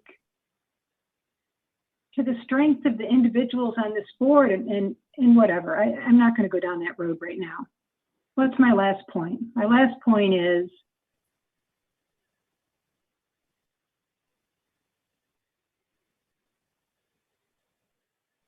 we grew this into something very complicated. I started with an assumption when we got elected, we were going to pick up from where the last board left off. They initiated a manager search. It didn't come to fruition. I thought we were going to pick that up and just move the ball forward and get this done. And then it just grew into so much more, and it all got bundled together, and now it's this big multi-layered thing. And okay, but you can't eat the whole elephant at once. I am in favor of this administrator model. I would like to call this person a manager. We need management, leadership, strategic experience in this township. I would like to put a stake in the ground and start there. And I think there's a whole layer of decisions and pieces to build into the puzzle that we have to do collaboratively going forward. I thank this committee. It must have been really hard. and I'm sorry I'm being so long. I am keenly aware of the intense stress this has been on everybody. To watch this level of conflict, this level of, I will leave it at that. It has been very difficult to be aware of, to hold, to observe, etc. We need to step up the civility.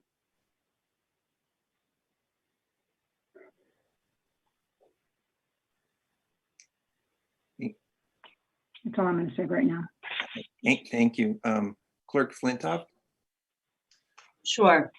I want to thank Diane for the overview and everybody for the work. I will say, I think that the committee process was more difficult because the supervisor's model kept evolving in different directions until the last minute. And so I think that's part of it. What you're seeing is one more fully formulated model that's better researched. And the shared governance model is what townships do. Out of 1,250 townships in Michigan, you are hard pressed to find one with a manager or administrator. That is not typical. And it's not typical for all of the reasons that we've suffered through. Here in Scio, you have to look no farther than Northfield, whose manager is vacant. That's the only other one in Washtenaw County. And as I've maintained, we have outgrown the manager model. Now, what I have proposed is 2 administrators. One is the administrative services manager. And Jackie, to your point, that person maintains the work. It's in the job description. That person maintains the work plan for the board and implements the administrative activities that need to happen before and after every board meeting there. But I see the Director of Sustainable Community Development, forgive me for the title, that can be changed, and the Administrative Services Manager. Those are the 2 grown-ups who are going to be here. Those are the 2 professionals who are going to be here long after we're gone.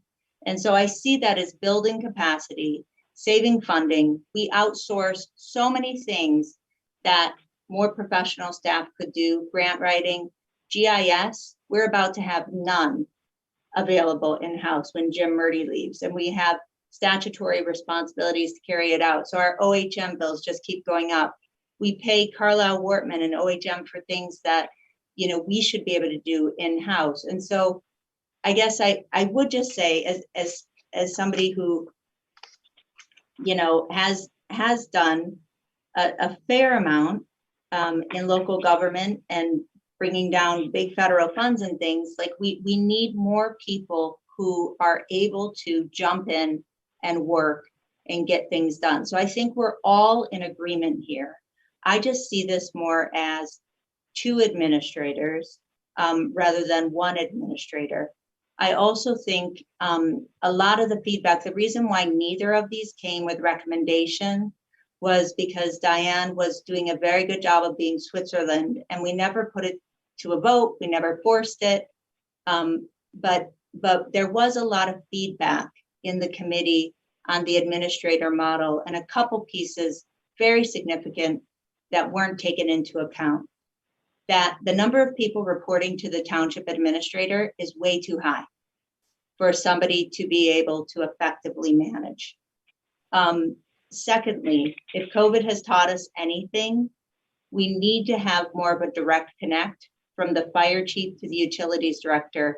Jack and I started in January 2020, both supervising utilities and fire. So I would just also say for residents and the board, the administrator model is very bloated. You are asking too little of your clerk and too little of your supervisor.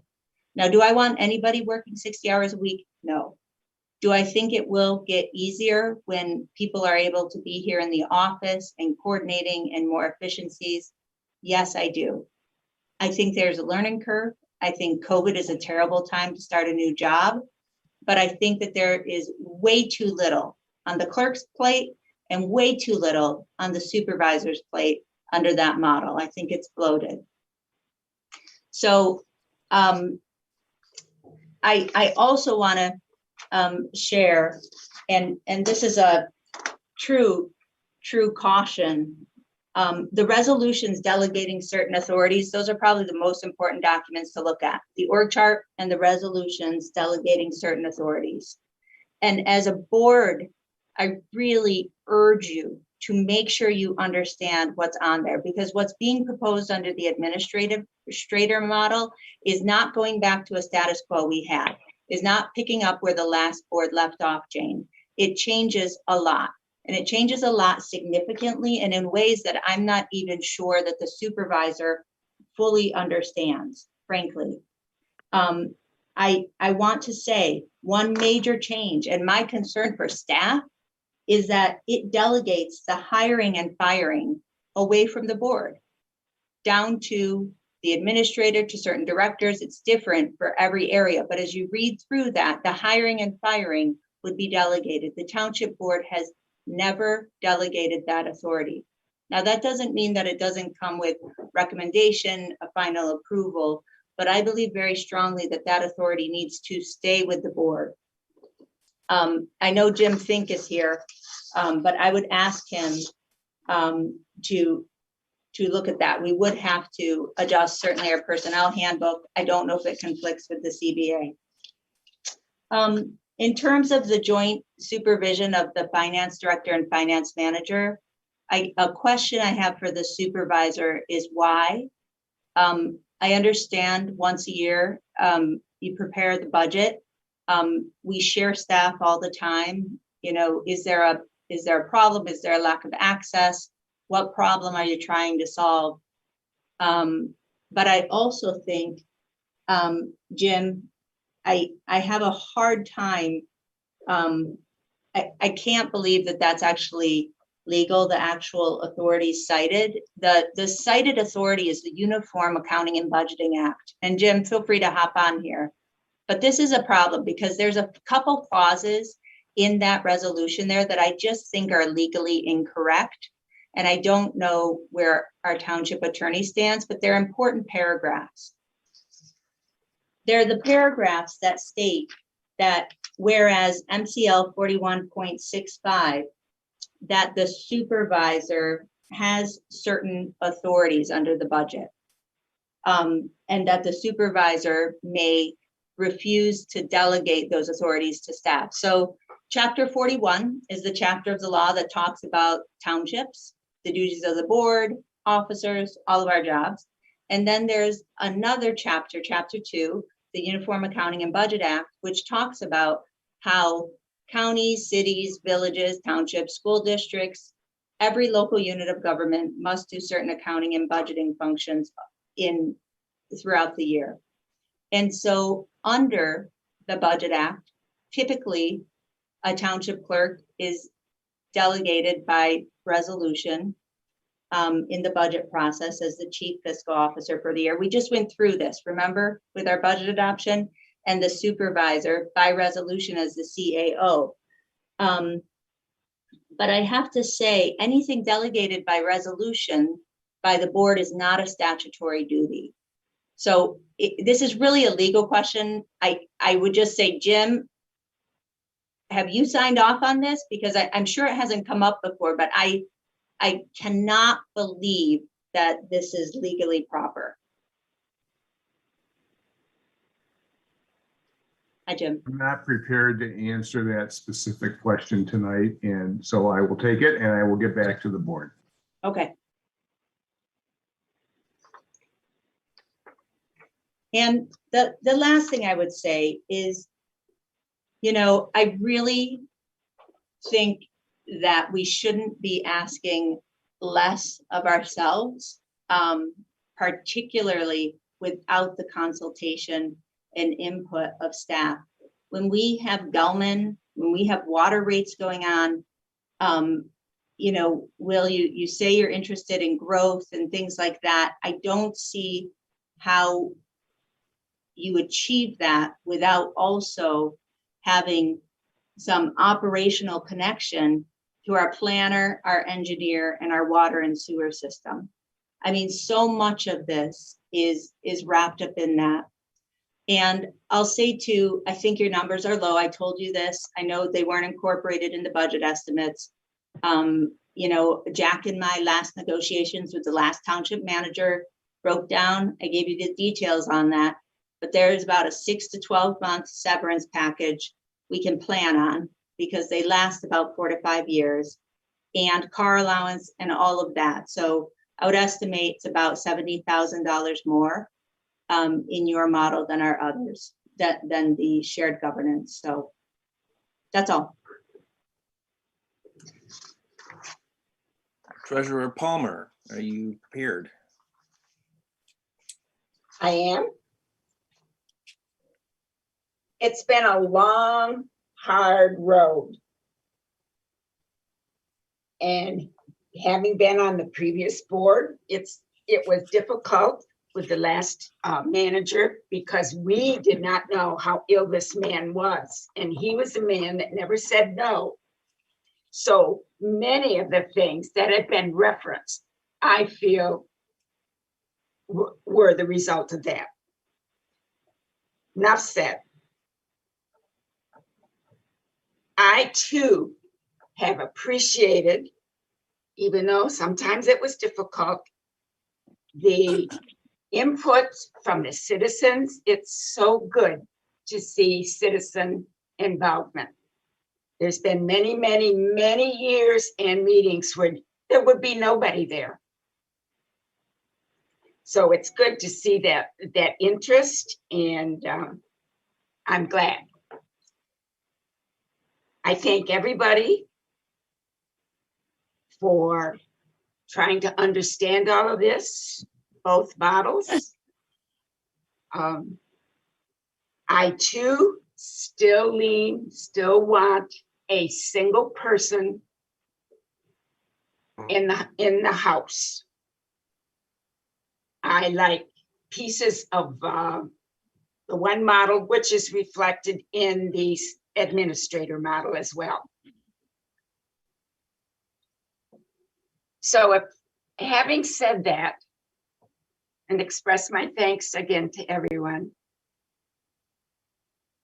I am prepared to make the motion that the Board of Trustees hereby adopt the Township Administrator Model for the administration of Scio, along with the board. The materials that were prepared for this meeting are accepted as fulfillment and an appreciation from the administrative committee. I thank that committee for their service.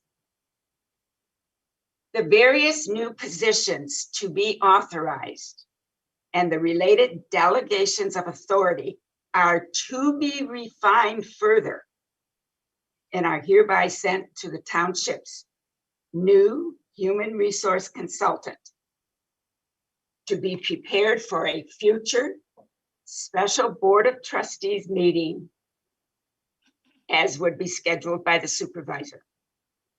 Furthermore, the $22,000 contained in the March 9th motion is hereby authorized for use in an executive search for a township administrator. The supervisor is hereby directed to arrange the services of the Michigan Municipal League or a comparable search firm for this purpose.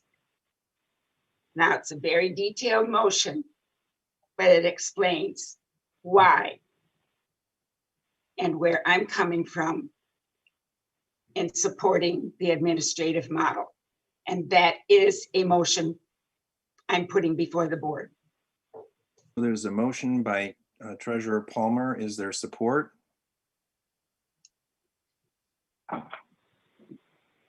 Well, Yes, Trustee Vogel. I hear that motion, but as a board member, we didn't hear your voice in the round robin we were finishing up. And I'm curious to hear your perspective on the two models. And then come back to the motion on the board, the motion in front of us. I feel like I'm missing your voice in this. Once there's a motion on the table, there's time for more comment, and I will comment. All right, then I'm happy to second this. Okay, so we have a motion. I'm happy to second it I want to make sure I understand. Okay. Do you want to hold? Will, are you referencing me, Jane, or Will? No, you. Do you want to read through the motion again, because it was kind of long? It was long. So why don't you read through it again, and then so we have a motion by Palmer, and I think we have support by Vogel, and but why don't you? Let's do the read. Do the read. I propose to the Board of Trustees a motion to hereby adopt the Township Administrator Model for the administration of Scio in conjunction with the board.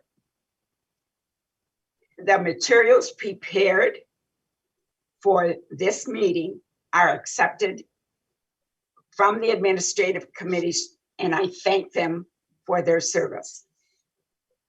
The various new positions to be authorized and the related delegations of authority are to be refined further and are hereby sent to the township's new human resource consultant to prepare for a future special Board of Trustees meeting, which will be scheduled by the supervisor. Furthermore, the $22,000 contained in the March 9th motion is hereby authorized for use in an executive search for a township administrator. The supervisor is hereby directed to arrange the services of the Michigan Municipal League or a comparable search form for this purpose.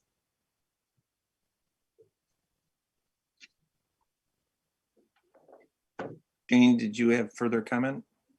So I just want to clarify the middle part of that, and accepting the materials from the administrative committee is closing that committee out now. And this is a transition to the board to progress the decision-making process, correct? Correct. All right. Then I will second that. Okay, so we have a motion by Palmer, support by Vogel. I saw a hand raised by trustee Knoll. Yeah. Did you want to speak though, Will? I wanted to add a couple more comments, but I remember that you had more that you wanted to share. So yeah, I will I will comment briefly. There are some things that came up both in comments from members of the public and in the earlier comments by members of the Board of Trustees. One of them is that the administrator job description is sort of sketchy, I guess, is how I would summarize some of the comments. And I want to acknowledge that it is an incomplete job description. The intent that I had back on March 9th, when I first brought forward a proposal to initiate a search for a township administrator, and that I still have, is that the search process will include public input and input from within township government, from Board of Trustees and others, that will shape that job description and sort of polish it for posting. My understanding is if we were to hire the Michigan Municipal League, that is part of the package of services that they include. And so that's sort of an assumption that I had, that fleshing out of that job description would occur in that process. There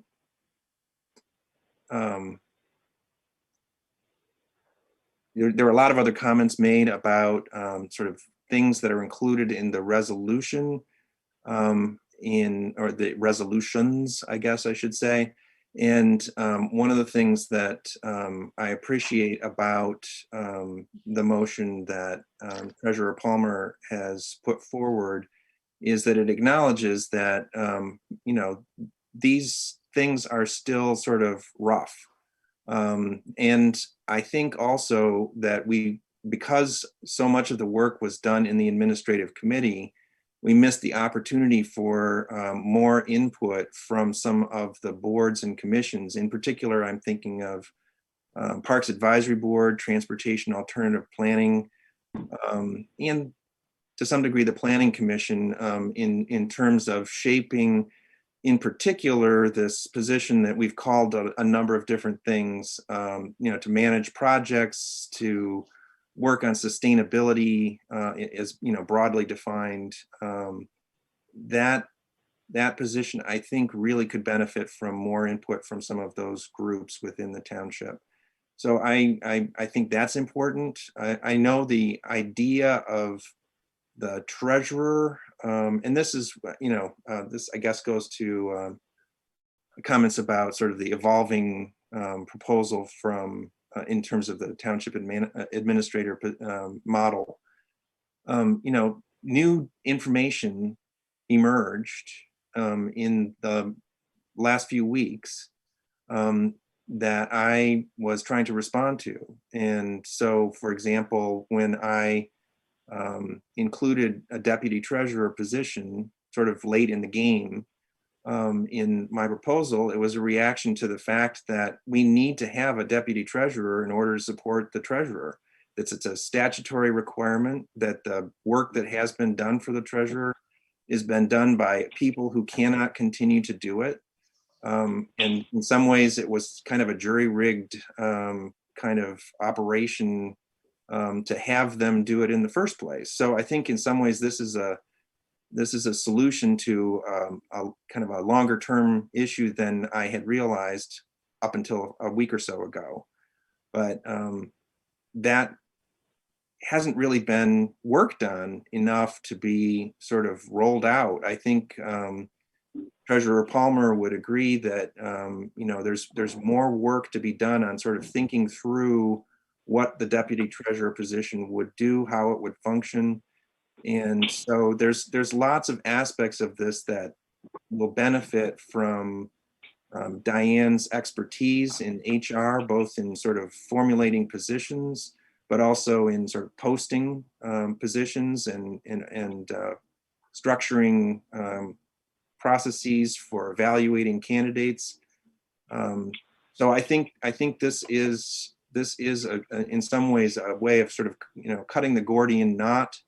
This has become, as Trustee Vogel was pointing out, this has become very complicated, and in some ways, I still believe that it's a relatively simple decision up front what model we want to choose, and then we build out from that rather than trying to sort of arrive at some conclusion by identifying all of the different positions and all the different functions that need to be filled. So is that enough?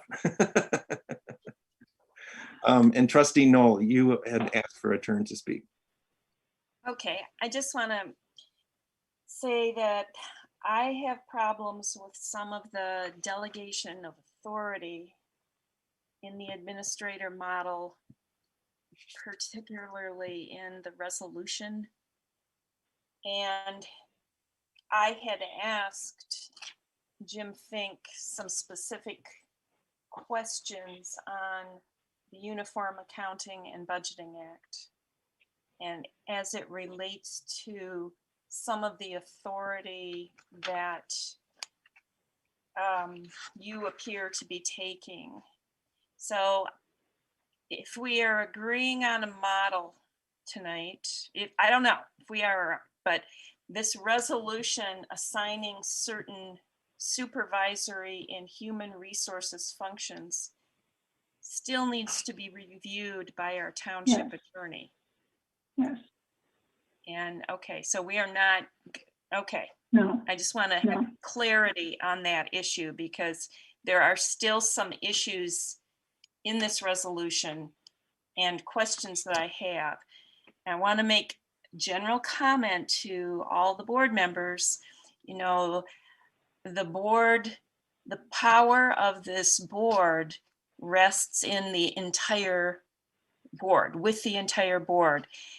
If we agree to delegate significant amounts of power, we potentially are giving up some of our responsibilities that we were elected for. I mean, there's a reason we were elected, and some of what's in here, I think, is too broad. So if we have the opportunity later to go through this paragraph by paragraph, I think we're going to need to do that. That's it. Thank you. Clerk Flintoff.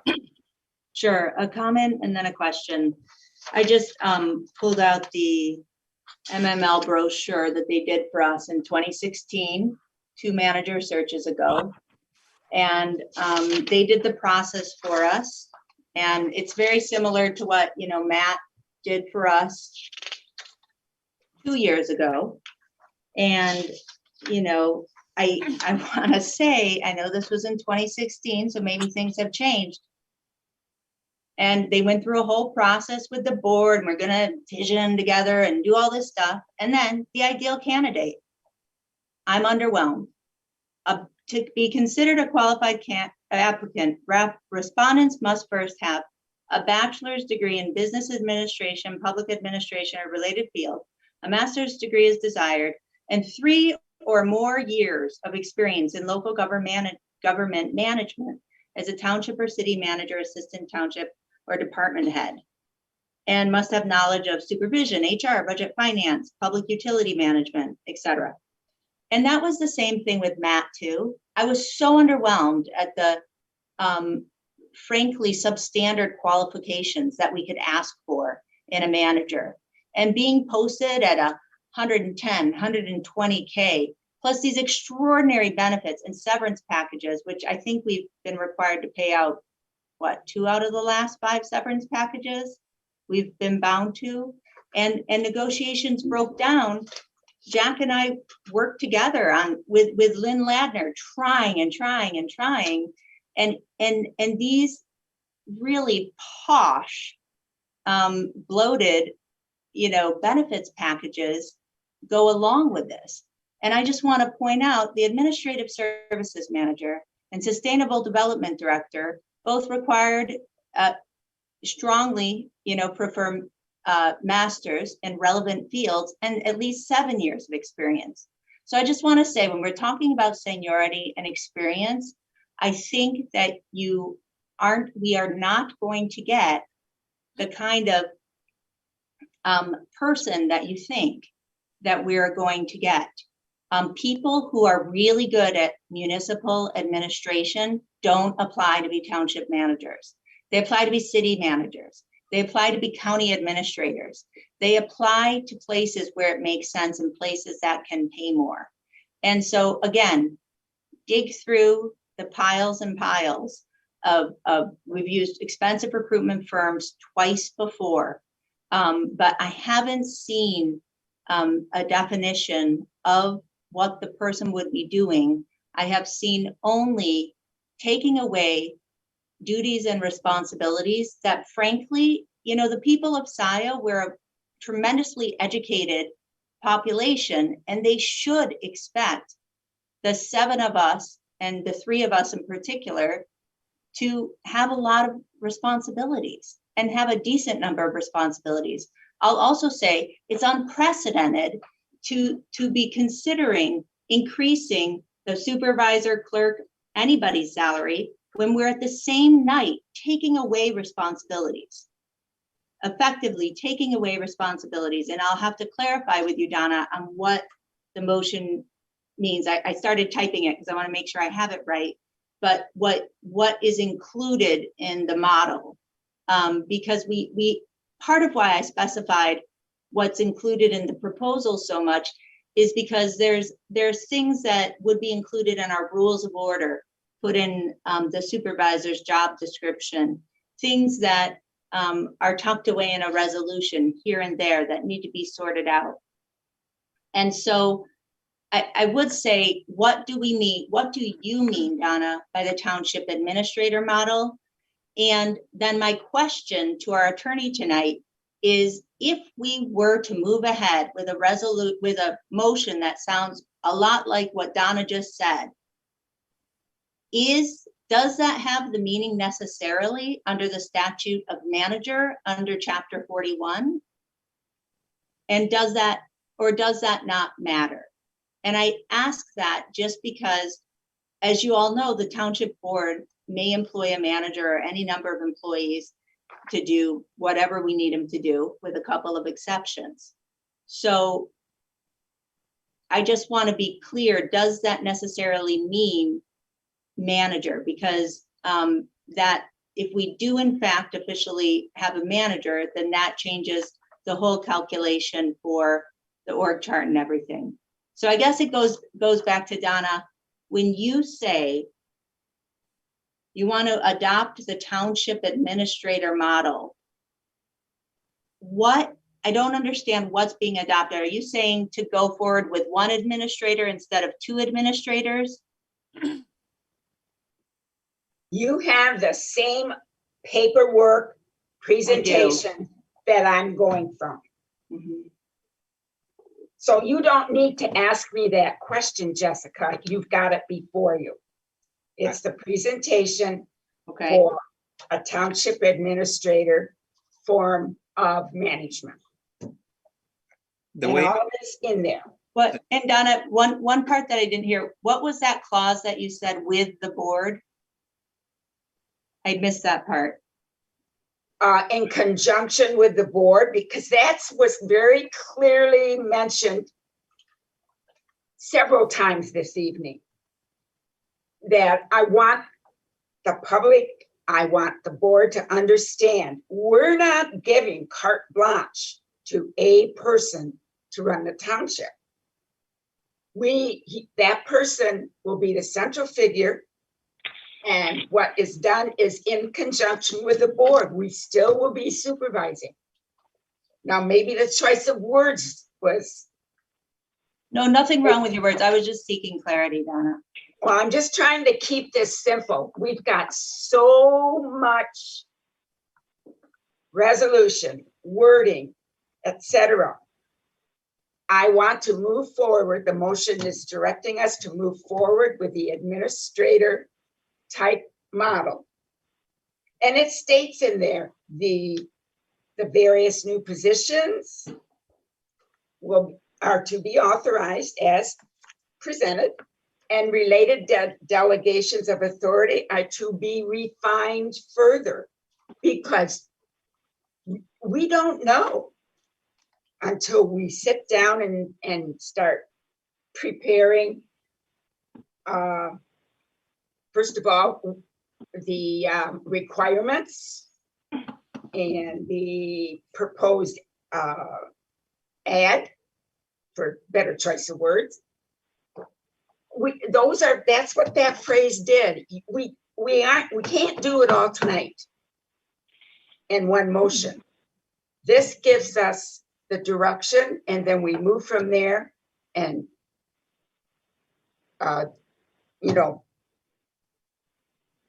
well, the various new positions as stated to be authorized, and their delegation of duty authority will be refined further. yeah, my understanding, Donna, of your motion was that the details, the things that are contained in the two resolutions were to be sort of referred to the HR consultant. Correct. To be sort of refined and prepared for the board to consider at a special meeting. Just That's on this correct. subject, which is actually something that I heard several people suggest this evening. It came up in some conversations with some members of the administrative committee as well, that really we need a special meeting just on this topic where the board can work through some of these sort of rough edges. And I felt that way before. I certainly haven't changed my mind about that. Are there other members of the Board of Trustees who have comments or questions? Jessica, again? One more question. So what would happen with the supervisor's job description or any of the other materials? Are all of those kind of to be refined?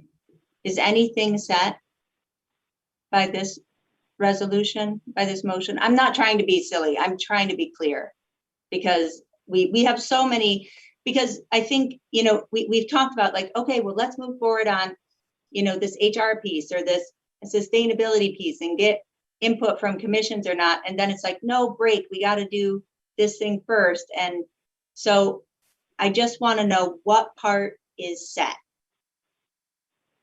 Is it the model of having one administrator report to the board? My motion stands as I read it. Okay. If there are no other comments from members of the board at this time, are there members of the public who have not already spoken to this issue of the administrative structure? Does Alex have his hand up? Somebody's. Is someone's hand up? Yep. Well, I can see a hand. I don't know what it is. fix it. Okay, Never there's mind. some, are you ready for the public, Will? Yeah, that's what I was seeking, if there were someone who had not already spoken to the topic of the administrative structure earlier in the meeting who Yeah. would like to comment at this time. So I will say, Will, if I'm not mistaken, because it's an action item, on a new question, I don't think that, I think that applies if it's discussion on two, unless you know something I don't. I think that the limit on public comment doesn't apply because there's a motion on the table. Well, actually, I stated pretty clearly earlier in the meeting that if someone spoke to an issue at the beginning of the meeting, that they would not be speaking to that issue again later in the meeting. It's an option that they could take and choose at that time. And this, Okay, this including a new this is action. the issue of the administrative structure. So we have Michelle Cody. Michelle, please go ahead.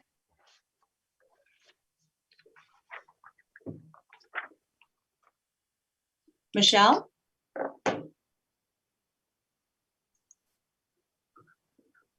Thank you. I appreciate the unmute on the screen. Sorry Excuse me. for the delay. You can hear me all, yes? Yes. Okay. This is speaking to the topic you are discussing, the new proposed models or discussion of models from for a full-time supervisor versus a part-time supervisor. Again, I would say it's a lot and it's too fast. It's kind of getting the bum's rush. This seems to me sort of a tale of two developmental goals. There seems to be and I've been a resident of this township for nearly 35 years, and I've seen a great deal of change. The Jackson Road corridor was designed to be the economic growth in the area and principally centered around that. And it seems now there's an either or, pro-con, for retaining a pastoral, lovely farmy township or going to the vision of a busy city municipality. It's sort of at a crossroads, the city versus the country. And there's a lot of money to be made in development. I understand that. I understand Ann Arbor is, I've seen it change vastly since I was an undergraduate there a long time ago.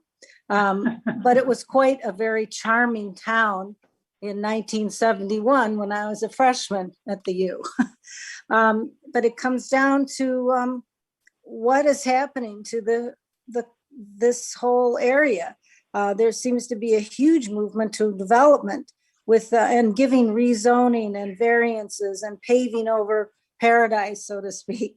And then concentration of power. It comes back to that as well. It seems that there is, I'd go for the shared governance as a more model that ensures a balance of checks and balances. I don't like the concentration of power. It doesn't seem to allow the board to have its robust, and yeah, it's been challenging, but any kind of consensus is nearly impossible in almost anything. And to have too much in one hand is almost like a fiefdom.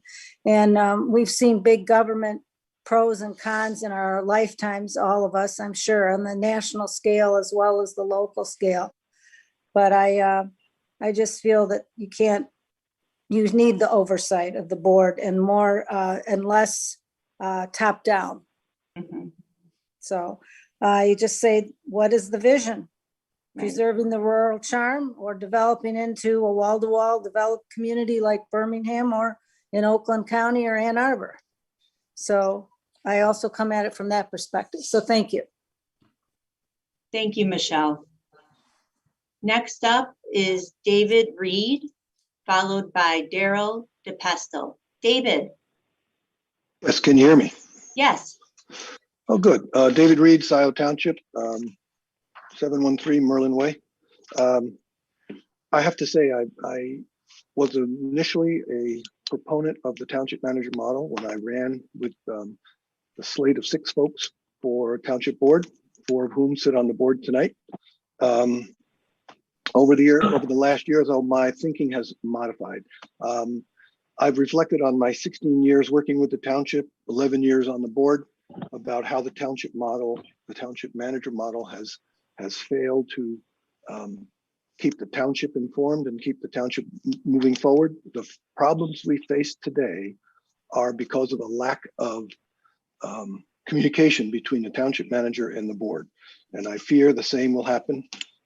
As Jessica pointed out, the requirements that MML have for a township manager are not nearly what we need. The township manager is a generalist and a jack of all trades. And what we need are a couple of real special, very special executive, high or professional people to manage the business of the township. I think what surprises me about my running mates is that they haven't noticed the inconsistencies. And Donna, you should see the inconsistencies in the manager model as presented tonight. The statement, the needs statement states that the supervisor will be concentrating on external issues and that the township administrator will be concentrating on internal issues. And yet, if you look at the org chart, the township manager is responsible for the fire department, the police, the sewer, water, planning, engineering, all of which are outside issues. And he's of course responsible then for the HR, IT, and the office. Basically, he's responsible for he or she is responsible for virtually the entire township. And the resolution states, Donna, if you read the resolution, it states that he has capacity for hire and fire of all of those employees without, or at least presumably it doesn't say with board approval, it just says hire and fire. So I think that is a major inconsistency.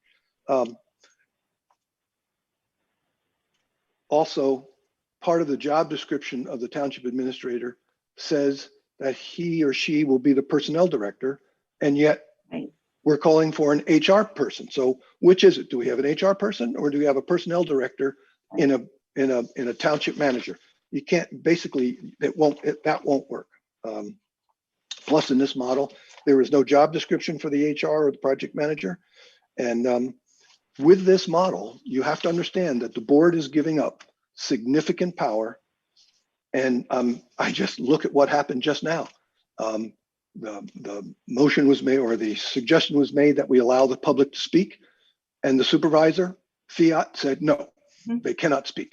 And I tell my board, my running mates, this is what you're going towards, is basically a person who is taking control and expects everybody to just follow suit. One of the citizen comments we heard was that the administrator model provides a consistency should the entire board either choose not to run or or not be reelected. But I would say that both models do. And in fact, the shared governance, or I forget what the other model is called now, the shared, let's call it the two model, the two manager model, actually does provide the same consistency. In fact, I would say it even provides more, because if one of those managers should happen to retire or take another job in another city, we have a second manager who could fill a stopgap. Maybe they won't have all the same skills, but they will have the managerial skills to at least do a stopgap measure while we find a replacement. Initial numbers show that the costs are similar between the two models, but I think it's been mentioned that those numbers still need to be refined because two of the job descriptions haven't even been submitted. So the jobs may be less or more complex. We don't know that. And I'm extremely disappointed in my running mates that they are so anxious to jump on this model that they won't even take the time to sit in a room, or hopefully maybe within another week or two, we could actually sit in a room and discuss this face to face and work it out.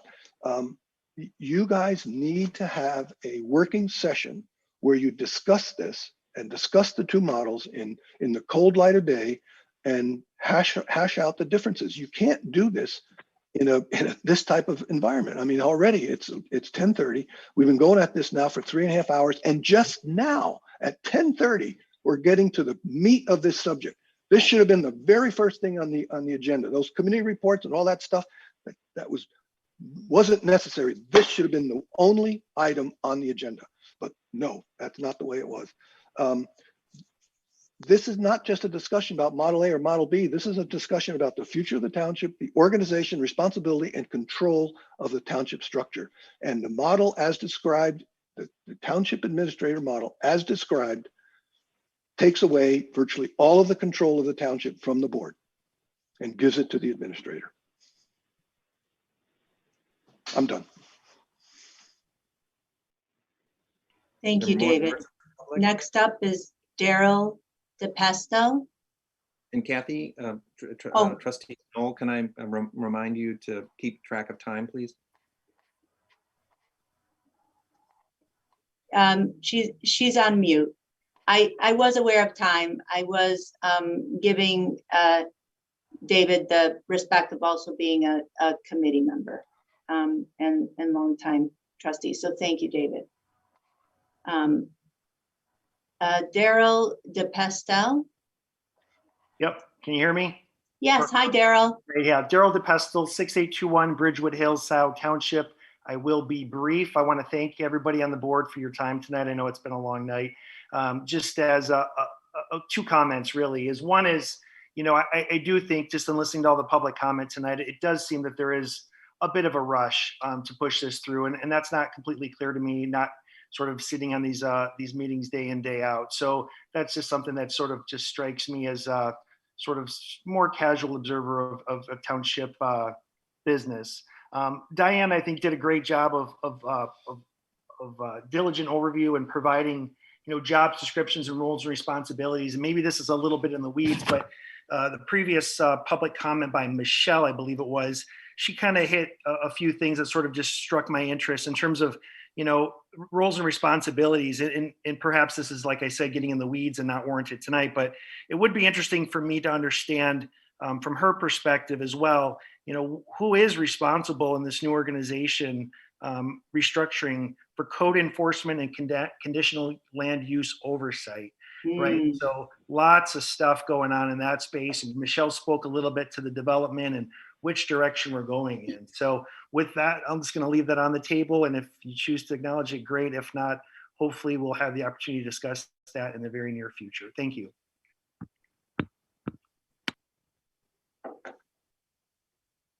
Jeff Jackson, followed by Melanie. Jeff?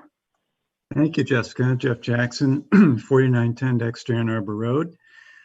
I will be brief as well, but I overheard somebody saying that they were so pleased that there was a lot of citizen involvement on this issue. And I'd just like to say there's a reason for that.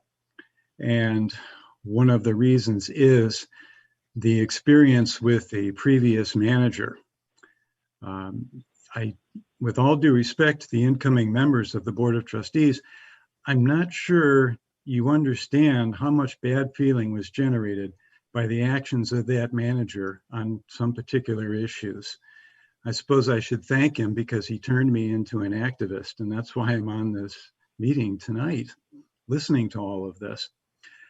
And it wasn't just his own incompetence. He was negligent, and he flat out lied to the residents. He lied to me, and he lied to the Board of Trustees. When I pointed this out, I was met with stony silence. There were certain members of the previous administration that protected him and enabled him. And we as residents are afraid that the same thing is going to be happening if you give that manager too much power and not enough oversight, and you don't hold him or her to account. We are very concerned about this. We don't like what was happening with the previous managerial model. So I think you need to understand, again, with due respect, this is the legacy you guys inherited.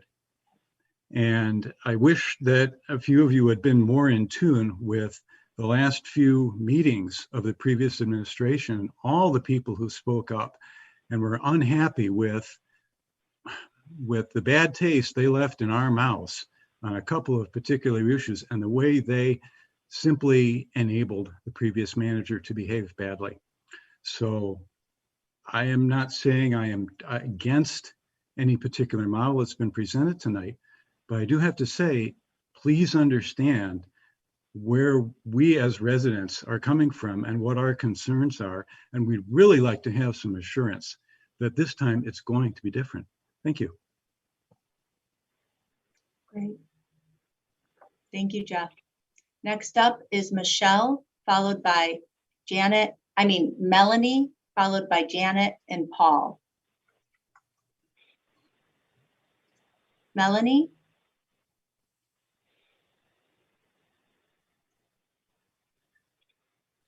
Melanie, I'm going to come back. If this is the same Melanie, then Melanie spoke on this subject earlier. Yeah, I don't know if it is, Will. That's I don't know.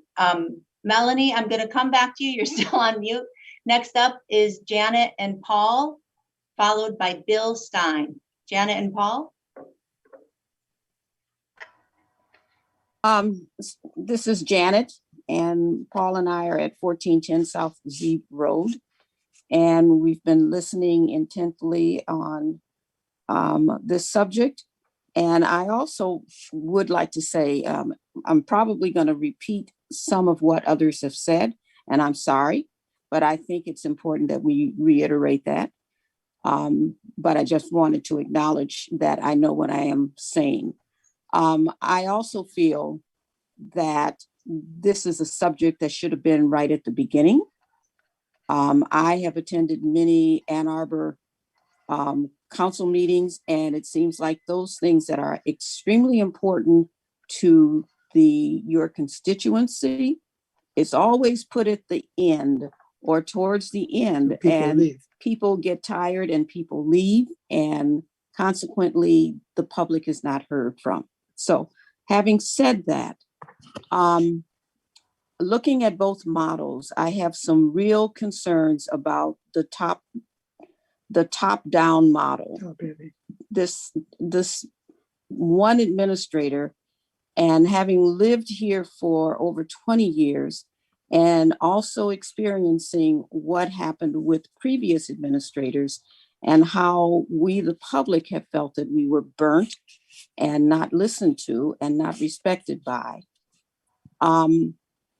There is a real concern that the model that you are putting forth is too top heavy, that there is too much concentrated responsibility in one person, and that one person, in order to do that position and do it well, has to be extremely knowledgeable about every single aspect of that position.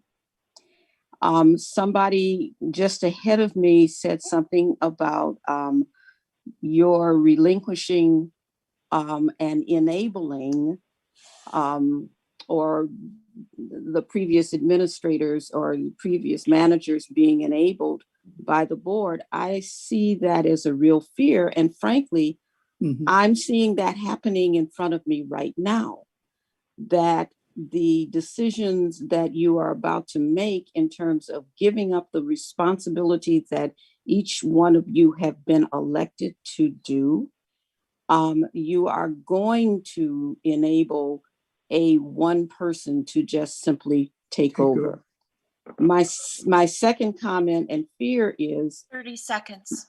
Okay, none of the jobs have been defined, and that you're in the process of saying this is the way in which you want to go, but you have no real idea of what this administrator is going to be doing and the qualifications that are going to be required for that person. So from me, I think that the one administrator model is not the model that is going to best suit those of us that live in Scio Township. Thank you. Next up is Bill Stein. Still you, Pat? Yes, it's still Hello, me. Pat. Hi, Pat Stein, 1413 South Steve Road. I've been my husband and I have been residents for 45 years at Scio, and it's a great place to live. and you've heard me talk of this before, but you're going to hear it again.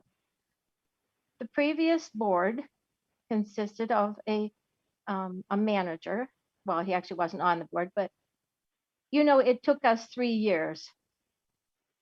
3 years to get an ordinance passed regarding the engine brakes and they're used on Z Road past our house. 3 years. And it took 3 years because you had a manager.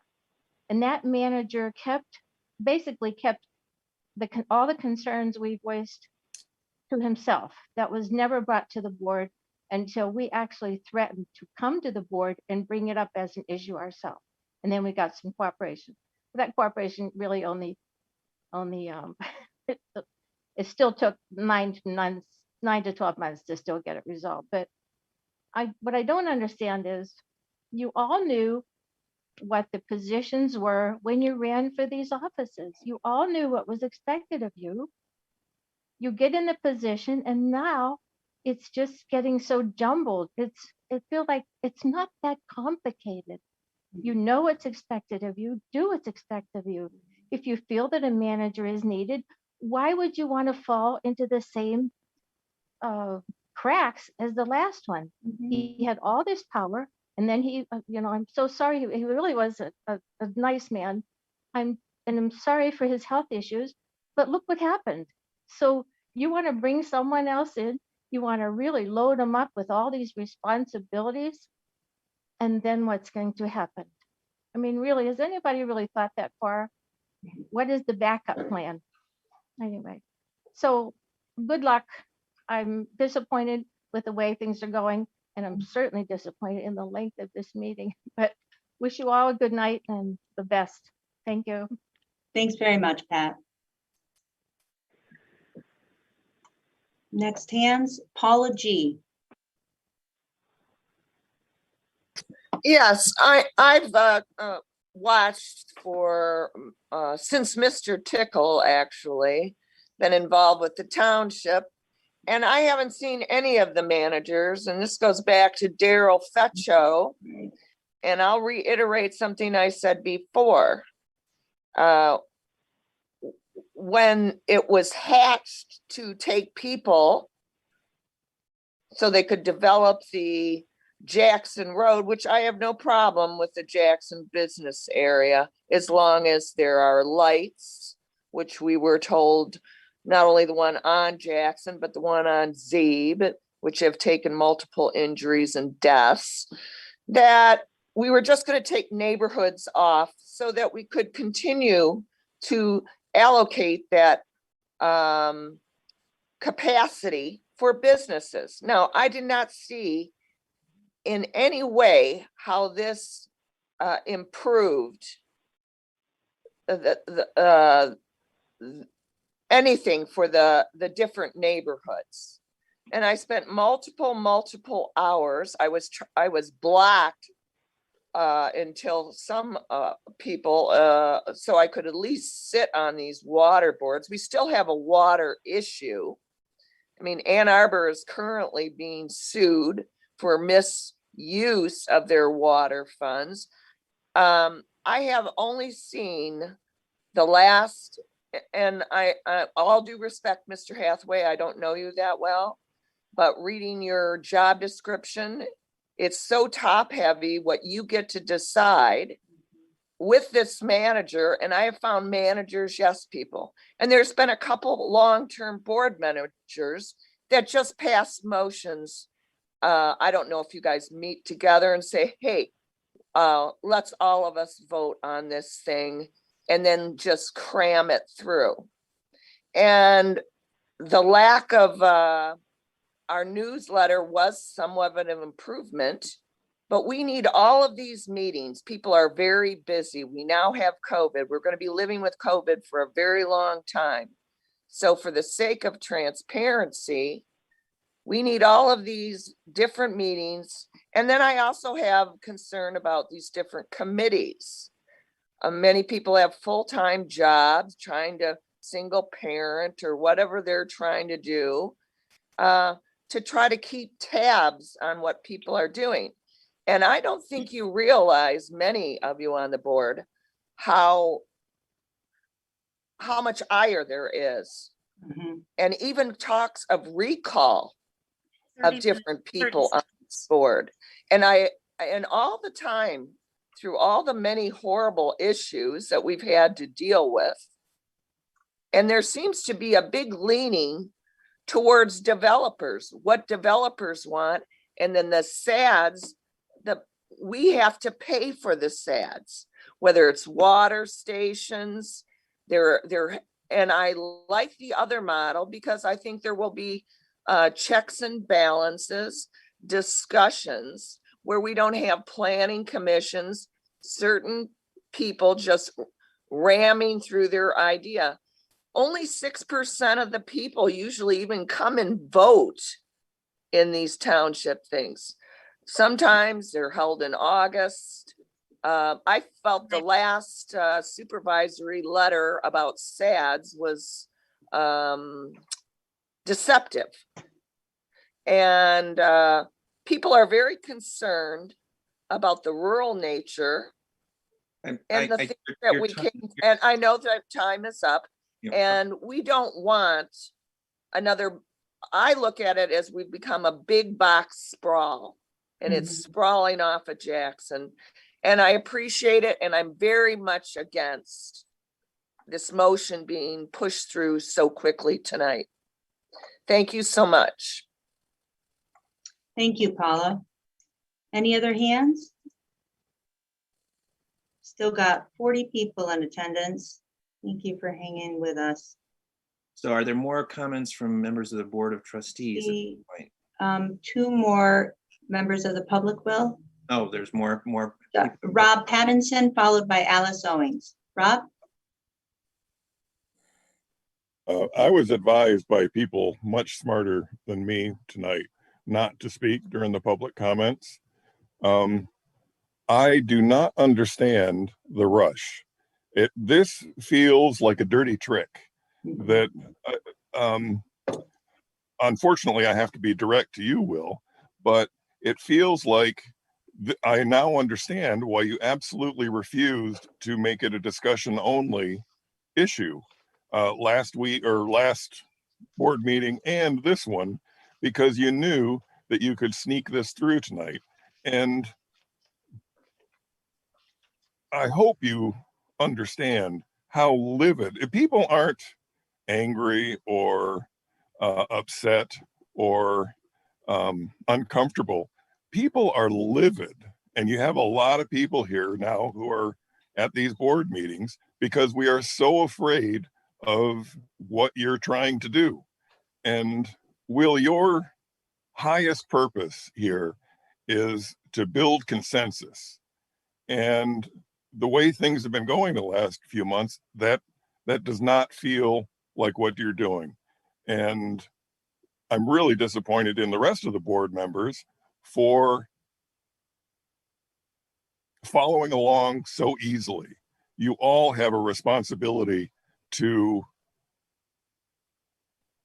us residents to make sure that what we're doing is safe and right. And we have a failed model with the manager. And so there's our proof that the manager model in this township has not worked. Why would we do the same thing all over again? This does not make sense. And I am really disappointed that you're trying to force this through tonight at 10:58. This does not make sense. Thank you. Thank you. Next up is Alice Owings. Alice. Thank you. So Rob is my neighbor, and Rob and I are dear friends. But Rob, I first spoke on March 9th at the Board of Trustees meeting, and I said I supported a manager, and I supported a nonpartisan person who was responsive to the public, who would give us continuity and institutional memory that would last longer than these elected politicians that we have. And I responded before to a series of questions about the prior problems that Trustee Knoll brought up. And I said, look, it's going to be really incumbent upon you as trustees to make sure that whatever model works. So, you know, that remains the same. I also am disappointed that the clerk is surprised by things in the administrator model, given that, you know, I've been out there with my sad little blue charts since April 4th. So again, this, oh, it's such a rush, all these sorts of things. I'm sorry, my financial checks and balances, where we have a treasurer who manages the revenues, a clerk who manages the payables, and a supervisor who should be responsible for budget, audit, and reporting functions, which therefore requires a sharing of supervision of the financial staff. I mean, you guys say you want public comment, but then you feel free to ignore us. And the rest of the public listening here tonight, you know, you say there's no silent majority. Well, I'm out here, I've been talking, and I keep getting shouted down. The silent majority spoke when they elected these people in November. And really, you know, everyone's saying, well, Will Hathaway's gone crazy and he wants to be full-time. Jack Knowles had a supplement added to his salary in recognition that without a manager, there was the need to further compensate him. And also, I think, you know, Roy starting off this meeting with 33 years at Washington County Road and really highlighting for us the growth in the township really has helped, I think, to solidify in my mind the need for both a full-time supervisor and a manager. And that was not something that I went into this having an open mind towards. So I really just, you know, I like to be able to disagree with people without being disagreeable, but this has really descended into a, let's get the, you know, the torches and pitchforks and get on social media and send group emails, and we're going to talk down the people and, you know, make allegations about a silent majority. Well, you know, I'm here, I'm talking, I'm not silent, and I support, you know, call it what you will, administrator, manager, you know, all these sorts of things. I especially support checks and balances for our financial staff and really good management, good leadership, reasonable adults in charge of our staff. Thank you. Thanks, Alice. Next up is Jonathan Greenberg. Jonathan? Yeah, so Jonathan, you've already spoken on this topic. that wasn't the topic I was going to speak on, Will, and I also got cut off a couple of times last time I spoke. I was going to speak to the issue of you wanting to ensure that residents are only heard once, and that if they go over their time limit, you cut them off. This is really clearly a power move on your part. I think other folks here have called it out. I urge caution to go slowly earlier in the evening. That was the only comment I made. The comment I'm making now is that this is a disgusting power grab. I'm livid as well. There's a bunch of people here. And for every one person who echoed the comments of the individual Alice before me, who would like to bring up the issue of the silent majority, which was used to cram this garbage debacle down our throats. And folks like our treasurer, who makes nasty comments and faces throughout the meetings, and the other folks here who hand wring and make cracks about how hard this is. It's a meeting. People are talking. This isn't hard. This is your job. This is what you were elected for. And the fact that you can go forward with this tonight and pretend that this isn't anything other than it really is, just disgusting. I'm livid as well. Thank you, Jonathan. Any other hands?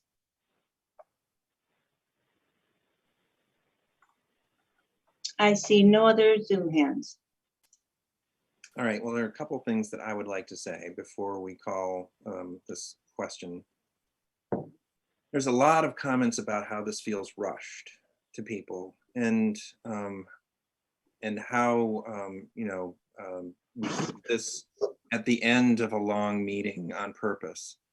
And I just want to be, I want to respond to both of those things. In the overview, there's a chronology of how long the township has been dealing with this issue. This particular Board of Trustees has been dealing with this issue in special meetings, in work sessions, in a committee that was formed to work on this. It's met pretty much every week for 9 weeks. We did a survey back in January where we got input from people. We've had multiple discussions of this topic, many of them public, many of them including public comments from people, many of the public comments from people who have commented tonight. To say that this is a rushed process is to ignore the process that we've been going through since back in December. So let's keep in mind just how long a process this is and how much discussion and how much public input there has been on this issue. And then in terms of this meeting, it was the motion at the last meeting that put this discussion into a regular board meeting. That's what people were clamoring for. Many of the people who spoke this evening said it would be wrong to put this into a special meeting. And now, because basically we did what people asked and we put this into a regular Board of Trustees meeting and it went long, people are claiming that somehow that was a sneaky move. This is what people asked for. This is what people wanted. I think actually it makes more sense to put this topic into a special meeting, to focus attention on it, to let people know that's the topic that it will be dealt with at that meeting, and then they can plan accordingly if they care about that topic. And, if we had put, the Dexter Ann Arbor run at the end of the meeting, would that have been fair to the Dexter Ann Arbor run to make them wait while we went through all of the discussion of this topic? I don't think so. I think that actually made sense to structure the agenda as we did. At this point, I would like to call the question on the motion and have a vote, a roll call vote.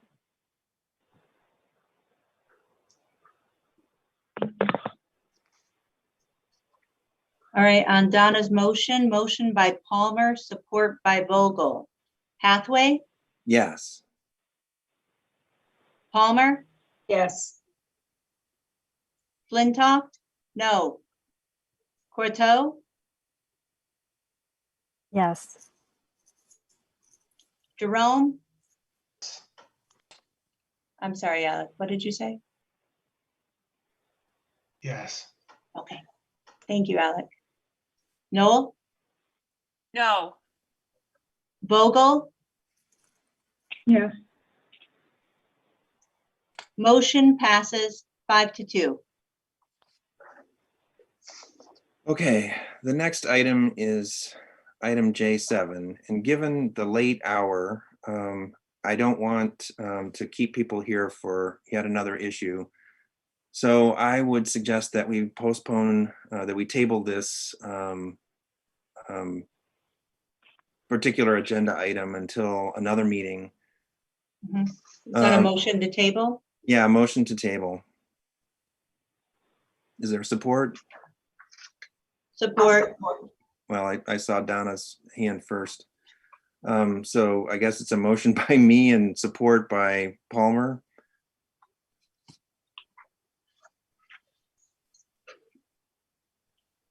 Did you want to ask for discussion or public comment? I guess we can have discussion of the motion to table. Are there any comments? The lawyer will jump in and tell you that there's no discussion of a tabling motion. Oh, good. Thank you, Jim. You saved us from ourselves. All right, then let's call a roll. Hathaway? Yes. Palmer? Yes. Flintoff? Yes. Corto? Yes. Jerome? Yes, and thank you, Jim. Noel? Yes. Vogel? Yes. Motion passes 7-0. That brings us to final public comment. And this is a time for members of the public to speak for up to 3 minutes on any matter under the purview of the Board of Trustees. Please raise your Zoom hand. We're going to start off with Pam Boyd, followed by Harvey Summers. Pam. Hi. Mr. Hathaway, I want to point out one quick thing, and then I've got my other comment. In the newsletters this year, I don't see anything having to do with this issue before the board of either of the models. I've not weighed in because to me tonight I was learning, but I do want to point out that your main communication with the citizens of this township is through that community report. And I scanned it and maybe I'm missing something, but so I will leave that comment then. And then my next final one short, again, I'm Pam Boyd, 517 Linden Lane. I'd like, in all due respect, respond to Trustee Vogel's comment on calling Honey Creek a concept. But really, this is to the entire board. Please listen. When you show the concept on a map in the latest newsletter, just like you called Zeeb Road map a concept at the last board meeting, you are likely, as you have heard, going to get pushback. It's a natural reaction. Please practice transparency, invite us to hear your ideas and to participate in its design. These are our homes that will be impacted by your concepts. Please don't forget to engage us in those conversations. Thank you. Have a good evening. Thanks very much, Pam. Next up is Harvey Summers. And I'm still at 2129 Autumn Hill Drive. And I was mentioning hours ago at the beginning of the meeting that the chat was disabled. And I mentioned that because it was said that we would use the chat to bring up logistical problems. So I want to mention to the Board of Trustees that on the township website, the link on contact the Board of Trustees doesn't work. When I sent in my comments to be included in the record this afternoon, and I clicked on contact the board, I got a blank Google search screen. It's not a link to your email addresses. So I'd just like to say logistically, it'd be nice if we could get that fixed on the website. Thank you. Thank you, Harvey. I'll try it 3 more times. Okay. Any other hands?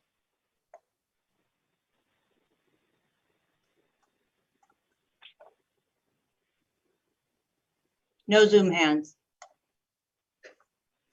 In that case, we are at the end of our agenda. Is there a motion to adjourn? So moved. Moved by Jerome, seconded by Corto. Please call the roll. Hathaway, Yes. Palmer, Yes. Flintoff, yes. Corto, Yes. Jerome, Yes. Noel, Yes. Vogel. Yes. Motion passes 7-0. Meeting adjourned at 11:11. Thank you, everybody.